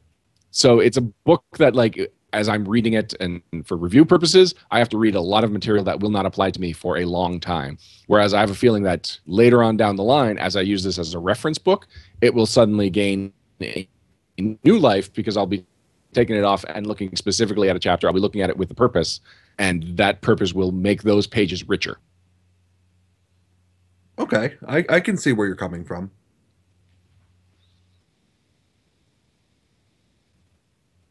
So a little bit of mathematical breakdown. This is a 255-page book from introduction to index, and about 2/3 of it are those chapters, are those racial write-ups, the first 3 chapters. So it actually goes into quite a lot of depth about each different race and each different ethnicity. The majority of, or the one race that gets the majority of the focus is humans, for a lot of the reasons that Jessica was talking about earlier. There's a lot of really interesting ethnicities that are going on there, and each chapter talks about how they relate to their neighboring ethnicities and just goes into what separates, say, Chilaxian from any other human in the inner sea. Right. It's interesting. But something that was alluded to in, go ahead. There's actually a lot of different human ethnicities that were not previously covered in other different products before. Like, oh, I'm drawing a blank on the name. It's the maybe you can help me, Ryan. It's the one that they're kind of like the Eskimos. Oh, you know what I'm talking about? I do. They didn't get a full write-up though, right? They were one of the Yeah, they're one of the ethnicities? They have like a little paragraph in the human section towards the end after the Vudrani. I'm trying to look up their name because it's going to drive me crazy. Ooh, the Urutaka. I'm notoriously bad at pronouncing anything, everybody, so I apologize in advance. And I don't have any insight into how like northern ethnicities actually do pronounce things, so I can't help you there. Quick, summon Jess back. So after you get done the common races, it talks a bit about the uncommon races. The one thing that stands out to me compared to the advanced race guide is that the uncommon races section is much smaller in inner sea races than that. Well, actually, you know what? I'm thinking about it and looking over my notes. I'm pretty sure that advanced race guide used a different naming system. It called them feature races instead of uncommon. Am I correct? I believe you are correct now that you mention it, and I don't have it handy, but that does sound familiar. Yeah, so they actually changed the naming system a little bit because they called them feature races in the advanced race guide to say, well, these ones are super popular in fantasy games, so here's some races with a lot of extra content because you're more likely to use those. And then all of the ones that would have been featured, plus a lot of races that have had very small presence in the Galarian thus far, get a different section in rare races. So you have your common race. I shouldn't call them common, but your common fantasy staples like the Azamar, the Drow, different types of Geniekin. Of course, goblins are in the rare races section. You have all of these races that you see a lot of in the inner sea, and so like, yeah, they're rare, but I almost want to call them like players in the inner sea stage, to the extent because like these are races that are sizable populations of different nations. Something that was pointed out in chat is that we refer to the humans by their different ethnicities, but then everyone else is just their race or their species. So aren't there or maybe not Aslanti, but aren't there Chelish dwarves? Aren't there Mwangi elves? Like it's a strange divide. It's. I think it depends a lot on the race because some races are like in those areas. Like I don't think elves are big in Cheliax, but you're probably going to have like the Snowcaster elves up in the lands of the Norm Kings, and you're going to have the O8 dwarves down in northern Garundi. So they are there. The book doesn't really talk about them much, though. It really only talks about human ethnicities. It doesn't really go into ethnicities for other races. It's probably because this book is very humanocentric in the sense that, okay, well, we're going to devote all of this space to these specific races. And I think I would like to hear more about like the O8 dwarves and whatnot, like somewhere down the line, but maybe from a sense that this book is almost written by humans for humans. Maybe humans don't really see that much of a difference. I don't mean like by humans in the sense that we are human, but like written by humans in the sense that if this was a physical book, it was written by a human, if that makes sense. If you're saying in Galarian, if somebody went to the library and picked up inner sea races, it would be from a human point of view. Yeah. That makes sense. And so like I don't it feel feels like anthropological. Yeah. When it's referring to the races. Like I don't think like a scholar and who goes to the Informe Logos library in Absalam is going to pull out inner sea races and be like, look at all of the different types of dwarves they are. I didn't know this. It's like it's just going to be the generic, almost stereotypical inner sea dwarf, because that's totally how humans are. Totally. Humans. Am I right? We need more gnomes. Love a good gnome. You talked about the uncommon races. Are you ready to give an overview for the rare races? Yes, let's do it. Rare races is where it gets a little more fun, because we are talking about a lot of the races that do not get the same kind of features as well as everybody else, even the uncommon races. So the rare races include the androids, catfolk, changeling, dompiers, fetchlings, gorans, gilman, hobgoblins, ratfolk, strix, and then there's two categories: aliens and dragon empires. And then like a generic other races too. Now, some of these have received player companion books, like Dompiers is basically the entire point of Blood of the Night. Ooh, don't say that on the forums. They're going to get angry at you. There's like lots of angry, trollish forum posters who talk about Blood of the Night. Okay. Well, in any case, Dompiers have had more attention than, say, Strix or Hobgoblins. Definitely. And actually, I do want to talk about Hobgoblins briefly, because when Pathfinder, when Classic Monsters Revisited came out, which was one of the first campaign setting books for Pathfinder, and it was looking at a lot of the core monsters, the core monstrous humanoid races, Hobgoblins kind of got recast from the militant wing of the goblinoid species. I don't know how to categorize of goblinoids, to just kind of bigger goblins. And that really took a lot away from what I thought separated hobgoblins from most of the other zero hit dice creatures. By inner sea races, it seems like they've really gone back to how they were presented in 3.5. These are the goblins that wear armor. These are the goblins that have strategy and society. And I'm happy to see that come back. It's a throwback to how goblins were before Pathfinder. Hobgoblins are one of the few races where I was like, I don't like what Galarian has done to this race. I think for the most part, hobgoblins aren't really in the inner sea. They're mostly in Tian Sha. So it's nice to see them back. Like I loved when they did them in the Monster Codex. So they're all decked out in the samurai armor and they're riding with their big banners and they got the monsters. That's great. And so I agree with you. It's nice to see them back. There are also a lot of races in this section that get little secret nuggets of information that you're like, whoa, this is so cool. Imagine what I can do with this. Like catfolk have their own nation in South Gurundi now. Like it's a secret nation in the middle of the Mwangi Expanse, which I think is cool. But I like catfolk, so take that. It's kind of what you have to do with a race like catfolk, something that became a lot more popular later on after the world and the boundaries were established. Yeah. And so you either say like, oh no, catfolk were there all along and we just never noticed or talked about them. Or you say like, oh, they were just in this different part of the world, and so like we just didn't interact with them that much. But they've started to come out to the world at large, the inner sea at large. Yeah, definitely.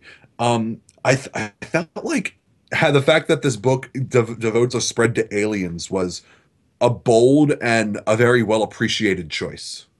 Like, especially a lot of the races in the advanced race guide, like in the back where they're doing the race point building stuff, there are like a handful of new races that were just printed, and a lot of those races were brought into Galarian in different places in this book. Like the Galthans are in the other races section, the Trax are aliens, and the Cathasta from Distant Worlds are here. So it's cool to see this book. It's like trying to say, okay, well, we're going to give you all of this information on our core races, but we're also going to go and we're going to take races that weren't in our world and try to show you where they are a little bit better. I mean, I'm totally biased. There isn't that much new information on the Dragon Empire section, and they consist of my favorite core races in general, not just the Kitsune, which I'm known for, but all of them in general I really like, and they don't get much, but it also doesn't make sense for them to get much here. Like what they get is enough to say, okay, they might be in the inner sea, but they're not on their home turf in, Absalom or North of Viston or whatever. Right. I mean, it is one of those naming conventions that's a little bit misleading sometimes with Pathfinder, and that's when they say inner, sometimes they're talking about just the inner sea region, and sometimes it's just their way of saying the Galarian, Yeah. whatever the Galarian races, Galarian something. So just because the book is titled Inner Sea something, it doesn't guarantee you exactly what part of the world you're going to be learning about. And I don't really know if there's anything they could do about that at this point. I don't think so either. So it's just something that we as Pathfinder enthusiasts have learned about products, and we just have to know that if it's an Inner Sea title book and you are, like, let's say you want to know more about the Dragon Empire races, you'd have to do research before picking up the book. You can't just assume that Sony are going to be represented. I don't know about anyone else, but for me, like just the fact that it's about a general topic in the Inner Sea is usually enough to attract my attention. Like Inner Sea races, okay, it doesn't have Kitsune in it, but I'm legitimately interested by a lot of other aspects of the book. Like I really wanted to read about things like the androids, the cat folk. The Gorian section is awesome. I love that section. But I also found myself really appreciating the core race sections. The sidebars that Jessica Price told us that she pitched to be in the book, they're fantastic. I love the idea that you can just be like, okay, well, if my party has a Taldan in it, how are the general NPCs of Ustalav going to react to this person? What are they going to think about him? And vice versa. What kind of general bits of information can I give my players when they roll low on knowledge local checks? Oh, he's totally acting like this generic Taldan. Well, what's that look like? I think that overall the races section of the book, where it talks about how these races are in Galarian, is very well done, and I really like this part of the book. I also really appreciate the language. It's not telling me the parameters I have to play by, because I tend to play a guy who's off the beaten path. Like one of my most famous characters among our listeners is Karkarkas, the giant slaying gnome, and he's a gnome barbarian, and he's just like angry and not magical, and like anything that you would think of for gnomes, he's the anti-gnome, and that's what's fun about the character. Have to acknowledge that there are these things gnomes are known for, and that's why he becomes interesting, because he's not known for those things.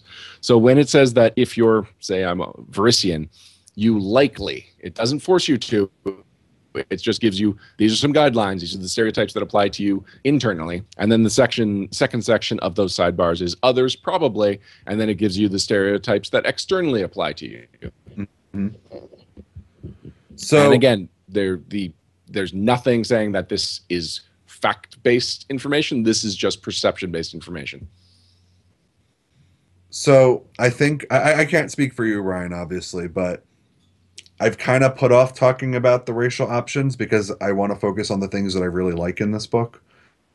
So interesting. We should probably do chapter 4. Sure. Okay. Let's talk about chapter 4. So for me, chapter 4 is hit or miss. Either it's something that I really like and I'm happy to see in the game, or it doesn't inspire me. Not necessarily that I hate it, but I wasn't impressed by it. So yeah, that's generally the basic rule. Like the racial options chapter has new race traits, as in like character traits to pick from using the Ultimate Campaign and Advanced Player's Guide system. It has alternate racial traits, which actually replace the starting abilities you get because of your race. It has feats. It has spells, it has magic armor, weapons, and wondrous items. And then the last section is dedicated to just sort of reprinting the racial traits of all of the races covered in this book, which I think that is important. You need to have that sort of handy resource so that if somebody wants to pick this up and use it as the definitive guide to playing races in the Inner Sea, they can. But other sections don't really have as much weight to them, in my opinion. Like, I love the new race traits, and I love, oh my gosh, the alternate racial traits are great. There are some fantastic jewels in this section. You have a alternate racial trait that lets the changelings be effective witches by letting them swap their ability score bonuses around. You have just general really cool bonuses. I have a friend in Pathfinder Society who's using Orc Avadatism for his half-orc brawler, so he basically gains the ferocity monster ability, which is like, oh, look, I never die. It's cool. But like the feats really didn't impress me because they're almost all teamwork feats, and they all require like you to be specific races or size categories or whatever in order to work. And a lot of them just felt sort of like existing feats, but more nuanced. Like, you need to do this and this under a full moon while holding red flowers and dancing a waltz. I'm like, I'm not going to take these guys. It's too much. I got to do too much requirements for them. The spells are okay. Alex, sorry, like, can you slow down a little bit? Because I do also want to I'm gushing. reflect on race traits and alternate racial traits. Fine, if you must. All right. Well, I actually really liked the race traits. I was surprised how much I liked the race traits. I thought we knew everything there was to know about designing race traits or just traits in general. And so to constantly be reading through these pages and finding more and more ways that they are expanding what a trait can be, and yet it still feels like it's categorized as like half a feat. It still feels that power level, but they're really broadening how to apply that half a feat. So I really appreciated the trait section from a design point of view. I just wasn't super excited about it because like this is the first crunch we get, and there's like 8-10 pages of it. There is a lot of race traits in this book, and we get a lot of race traits before now. So it wasn't something that I was like, mechanically, I hope this book really has a whole bunch of race traits because that's been neglected by other rule books. No, anytime there's anything race related, traits is a dominant part of the mechanics that are included in there. So yes, they're great. That actually surprised me, and I did not expect to like them that much, but there's still only so much use I'm going to get out of those. And it actually goes back to what I was saying about when you choose your race. That's one of your character creation choices. Traits is the same thing. So once you choose your race and you choose your traits, that's never something you really look back at, except if you take the extra traits feat and retraining, as Param has said in chat. It is so weird talking to you through chat, Param. So it's a little bit more flexible than choosing your race, but it is still something that you don't look back on too often. Now let's talk about the feats. Okay. So, I wasn't really blown away by him. I don't know what you thought about him, but like, like I said earlier, I felt like they were abilities and bonuses that are elsewhere in the game, but with just race restrictions on it. And when it comes to a racial option, it really is a pet peeve of mine design-wise when something is limited to a race that doesn't have both a flavor and a mechanical reason to be limited. Like, there's a feat in there that's like, all right, if you are two half-elves shooting the same guy with a bow, you get a bonus. I'm like, that's cool, but why can't I do this as a human? You're not telling me what about being a half-elf makes me better at this. And overall, I don't like when design niches get kind of glued to a race, because like you said, it's sort of a choice you make, and then your character is supposed to be this awesome adventurer defining themselves, and you have all of these options that don't necessarily fit the race mechanically and don't have a good reason why they should only be stuck to that one concept. You are echoing one of my complaints about the advanced class guide, where a lot of the feats had prerequisites that were class-based that I did not think should have been there. Mm-hmm. And I agree with you that in this case, it's just like, oh, it's a restriction. So it's taking something that's supposed to be one of the broadest options in the game and narrowing that broadness down to like super fine point. Yeah, and it's also like, if I don't remember the exact number of feats in this book, There are 50 of them. Okay, that's good. I wanted a nice number of 10. So if there are 50 feats in this book, then a good like 45, 44 of them are teamwork feats.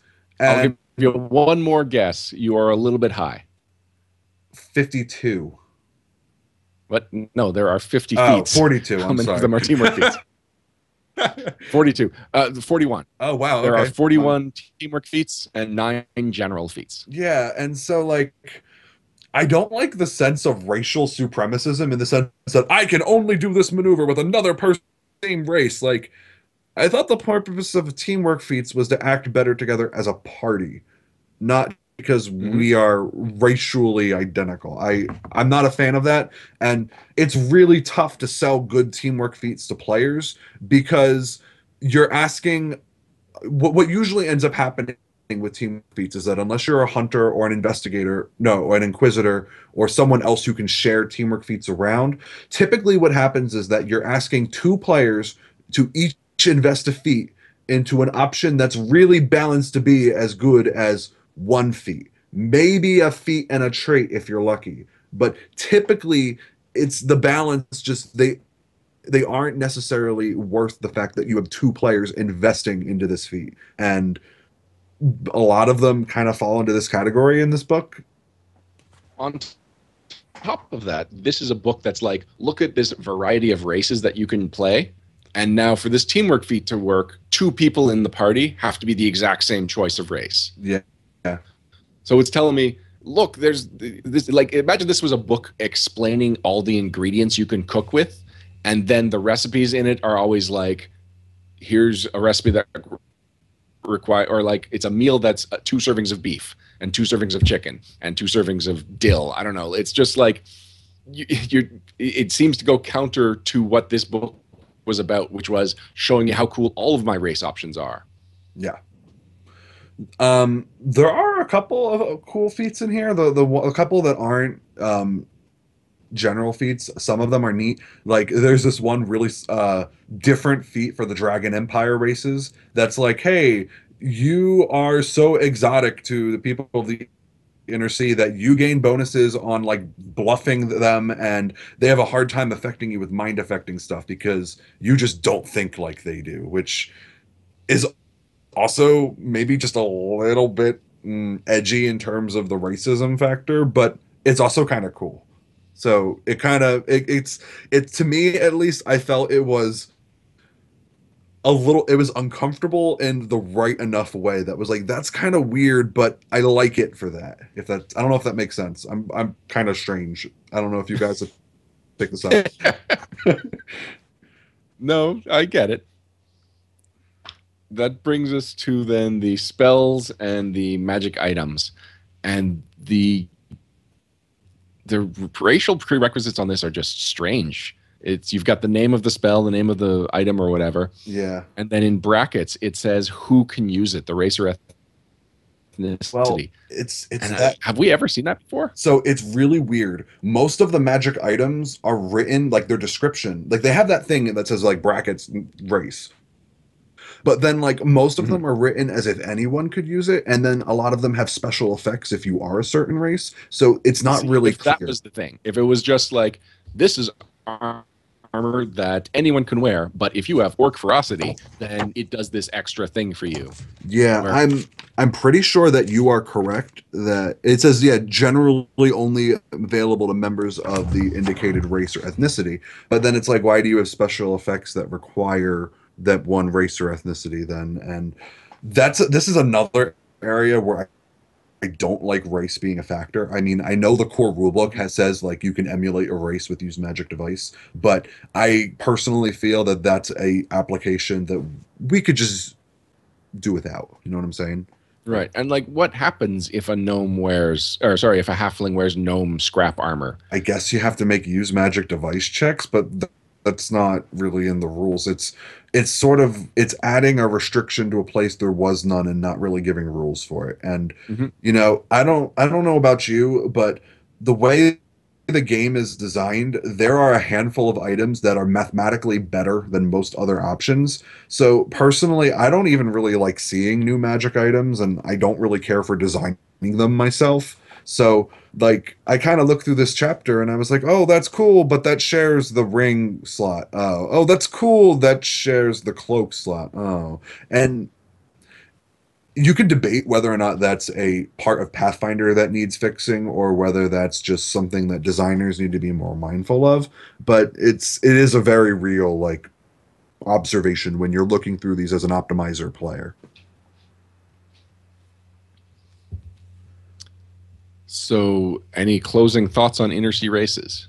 I think this book is spectacular as long as you are looking to figure out how races in the inner sea live and work and act. Whether you're a player wanting to have some guidelines on how you should role play effectively in the setting, or whether you're a GM looking to present characters in a setting appropriate way. Both of those are great. There are some really great traits and alternate racial traits in this book. I don't think that if you're someone who doesn't play in Golarion or doesn't play Pathfinder Society or doesn't use their IP in general, I don't think this is the book for you.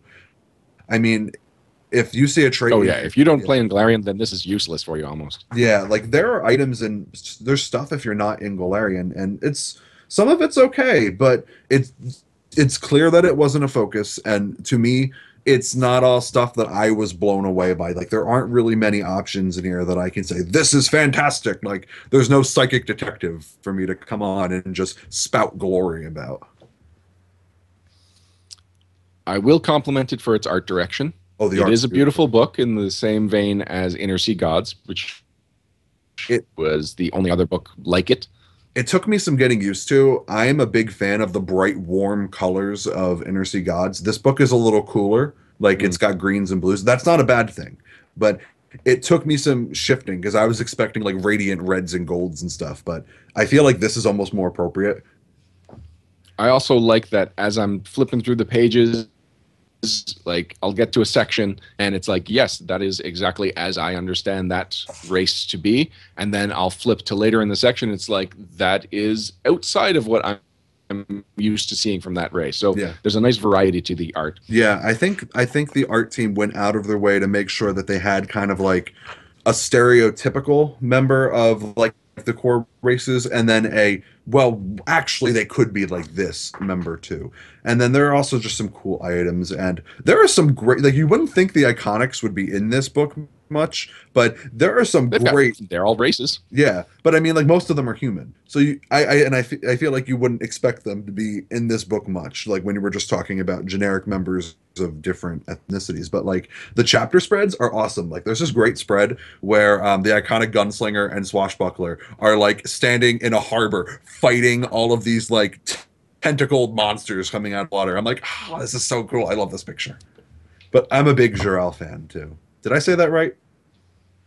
I know her name is French inspired. Yeah, that's the swashbuckler. Yeah, isn't it Jarell? I haven't memorized the new iconics yet, and I guess it's not new anymore. That's a 2014 iconic. If it's French inspired, yeah, Jarell. You're about right. Jirelle. Put a bit more of a G on the J. Like Jarell. Jarell. Okay, I'm That's- sorry. I'm getting nitpicky about that one. Like, it's not like Alain, which I will be much more picky about because that's an actual Or real world Gendarme. name. Which one? Gendarme, the archetype that you love. Oh, yeah, gendarme. See, I still do it wrong.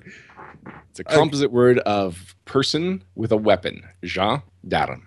Listen, I can barely pronounce in my native tongue. Asking me to pronounce in French is a little bit of a stretch. That's all right. Gendarme. I tried. I think one of the biggest hits against this book ultimately for me is that how I would use it, like I said, it would be more of a reference book. And I feel like I would use this like I use the Pathfinder wiki, except I already have the Pathfinder wiki.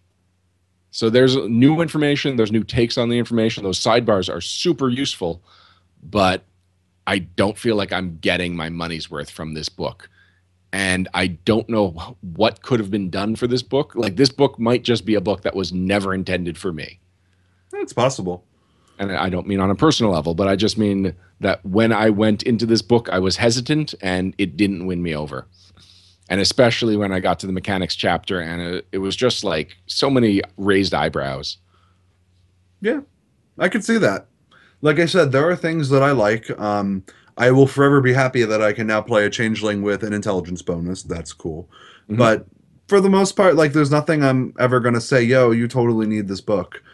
And a lot of the races that I got really excited for, like things like changelings and kitsune and samsarans and androids, they don't really get a lot of new content in the player companion line because it is so very focused on the core ethnicities and races. This book also gives more content to the core ethnicities and races, so a lot of the races that I would have liked to see more material for didn't really get it. Like we were talking about how there are 8 pages of race traits.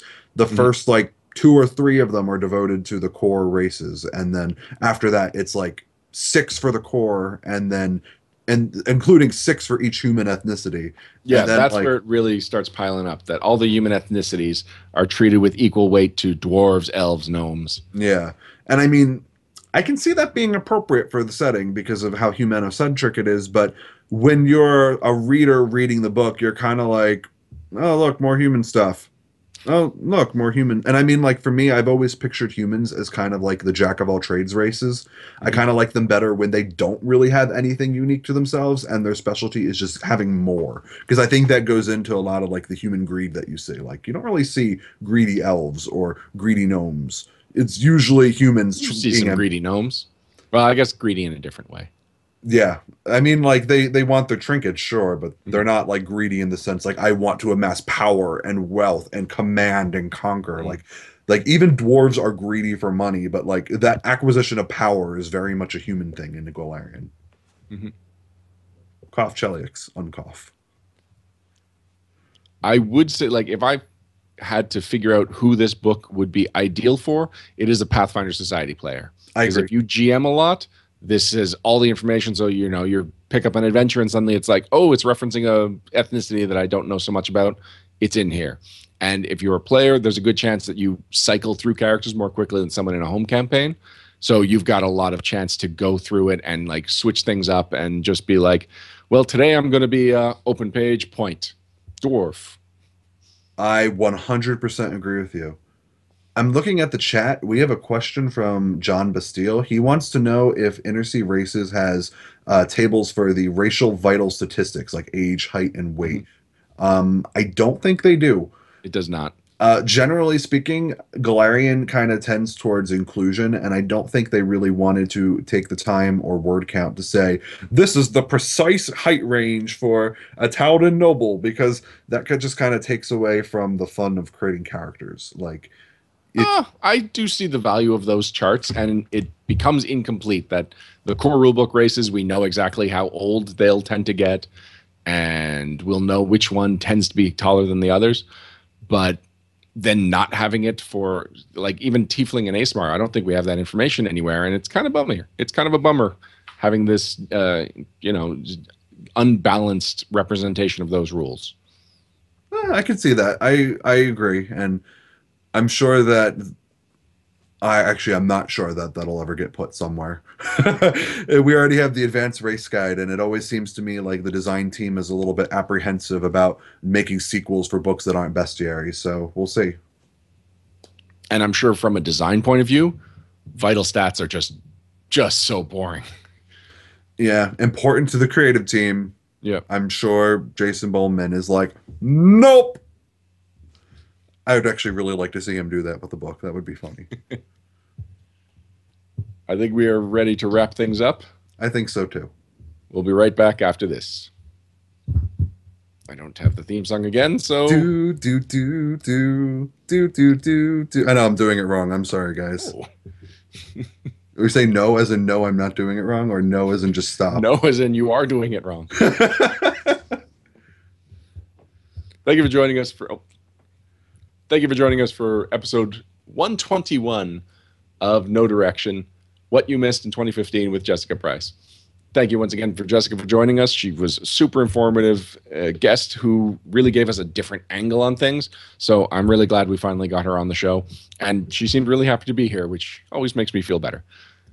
Before we go, I want to wrap things. I want to bring some attention to some things that you as a Pathfinder player might not be aware of. First of all, PaizoCon, they've posted the save the date page on paizo.com/PaizoCon. It is May 27th to the 30th, which is a Friday to a Monday, inclusive, 2016, at the Doubletree by Hilton Hotels, which, unless someone corrects me, I believe is the same site as last year, which was a really cool venue, but I hope that it's laid out a little bit more fluidly, a little bit more together. It just felt like if you were going to the seminars, you really had to leave PaizoCon to go to a different PaizoCon. Do you get what I'm saying, Alex? Yeah, you kind of had to go through all of those little like cutting through the courtyard passages and whatnot, or you go up above the main exhibition hall. I don't know if they could really lay it out all that much better, but I'd love to see them try. I don't know if they have control over that. For all we know, it might just be the whole hotel going, "This is the room you get, and you will be happy with it." Although I can't imagine like the number of people that went in and used that Starbucks daily. I mean, it was their first time at that hotel. I'm sure the second time they'll be able to have a little bit more pull. They'll be able to say, this is a concrete number of people that we brought to this hotel last year. Now we want a little bit more say in some things. I also want to bring up, and this is something I forgot to include in the show notes, but Wayfinder number 14 just came out. Ooh. Yeah, sorry, Wayfinder number 14. I was just making sure I got my numbers right. And the theme was monsters, which is a really cool, really broad theme, and I regret that I have not submit to Wayfinder in a little while because it just kind of fell off my radar. It's something that was and still is something that is unique to Pathfinder. It's something that separated Pathfinder community from other role-playing game communities that I've been involved in.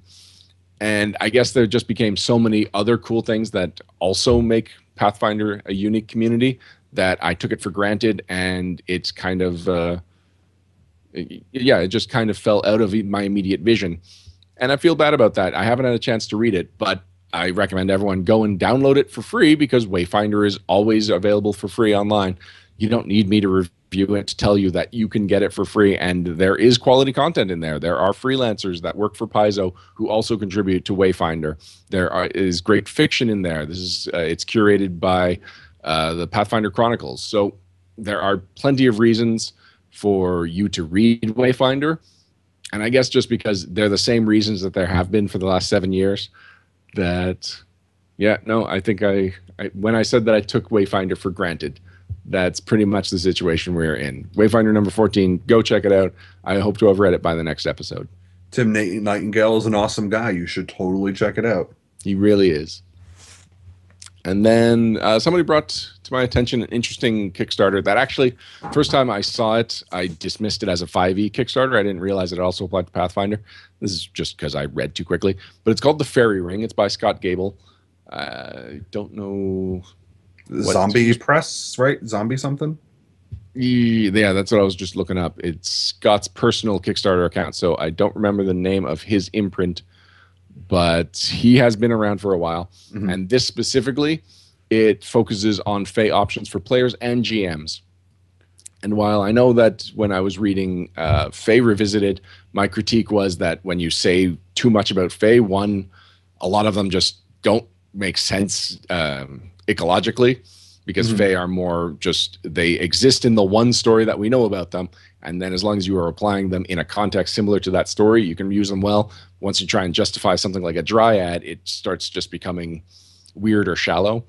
But that doesn't mean I don't think that there is room to expand on Fae content, and I know a lot of people who are, when they first get into the game, are intrigued by the Fae that does exist there. And there is the closest thing that there comes to player options for Fae is the gnome, and really the gnome is very, very far removed from Fae. So having Fae-based options for players and GMs, I think, is something that the Pathfinder role-playing game can use, and Scott Gable puts out quality work most of the time. So you've still got, I believe it was 5 days as of this recording, 13 days. And they are looking for a $20,000 goal. They are at just under $9,000. So it is still something that can potentially be made, but we just need to boost the signal.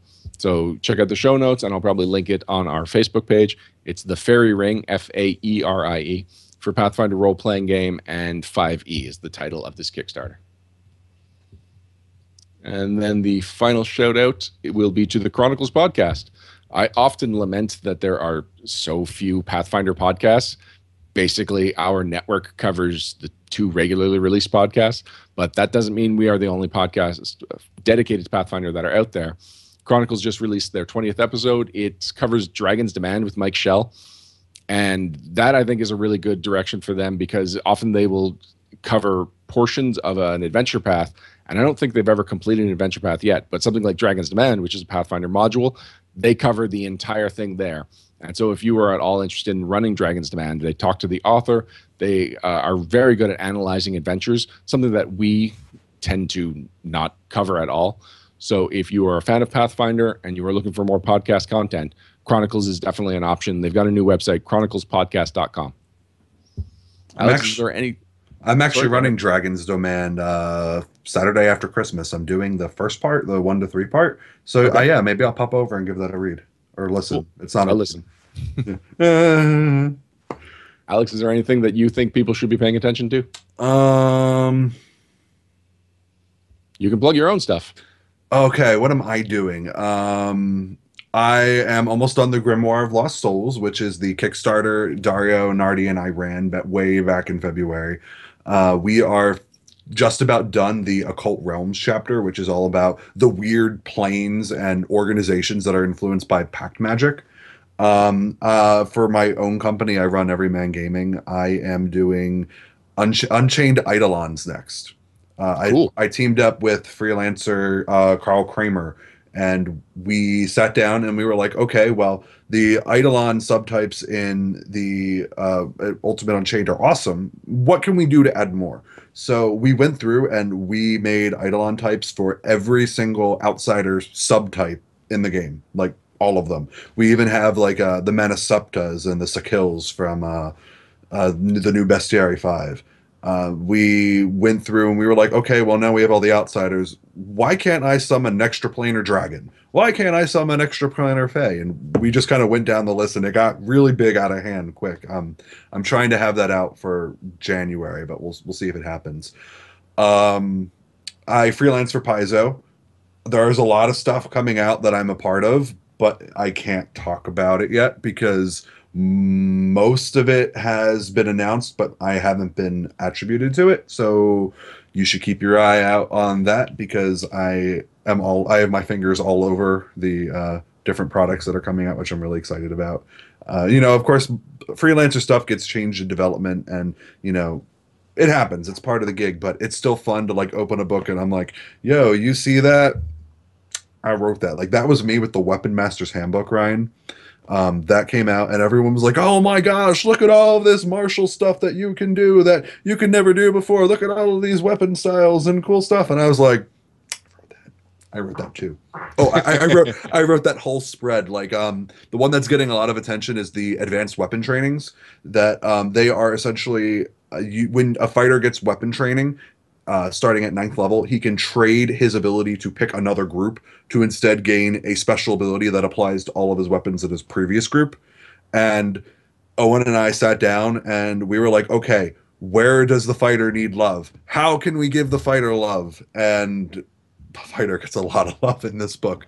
My favorite is versatile training, which gives you skill ranks equal to your base attack bonus in 2 skills of your choice based upon which weapon you have weapon training in. So you can have just more skills for your fighter. That's a good alternative to just giving the fighter more skills, tying it into the weapon. Yes, and if you multi-class, you still get it because it's base attack bonus. Nice.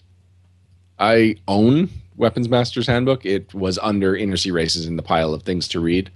That makes sense. It came out afterwards. I'll probably first read Squirrel Girl number 3, and then I will read Weapon Masters. I'm behind Squirrel Girl! And you always will be, Alex. No! Is she Canadian? Is she like Wolverine? No. Oh, she was a mutant until they decided that she's basically a mutant, but not a mutant. What? It doesn't make sense. Yeah, I know. It's. I think it has something to do with movie rights. So by saying she's not a mutant, we can have a Squirrel Girl movie. I want to have a Squirrel Girl cartoon series. I'd be okay with seeing her in the event in the Infinity Wars. That could be I fun. want her to have her own series. Just all Squirrel Girl every episode. Can it be both? Yes. Okay. Done. Compromise. See, this is how we work. Compromise is more Squirrel Girl. This is how we function as a network, people. We're like, I want this thing. I want this thing. Let's have both the things. Alex, I do have to thank you. You filled in for Param extremely well. Thank you. I tried. And I also want to thank all of our live listeners for your patience with me, because Twitch is something that I need to learn more about, apparently, considering it's so core to our recording sessions. And I didn't want to just switch to a Google Hangout because I know that makes editing it a pain for Param. And I did not want to just do a private recording with no live audience, because I know that people carve time in their schedules to watch us live. So thank you for your patience, and I hope that everything turned out okay, guys. Until next time. Oh. Until next time, I'm Ryan Costello. And I'm Alex Sagunas. And if you want to find the path, you need no direction.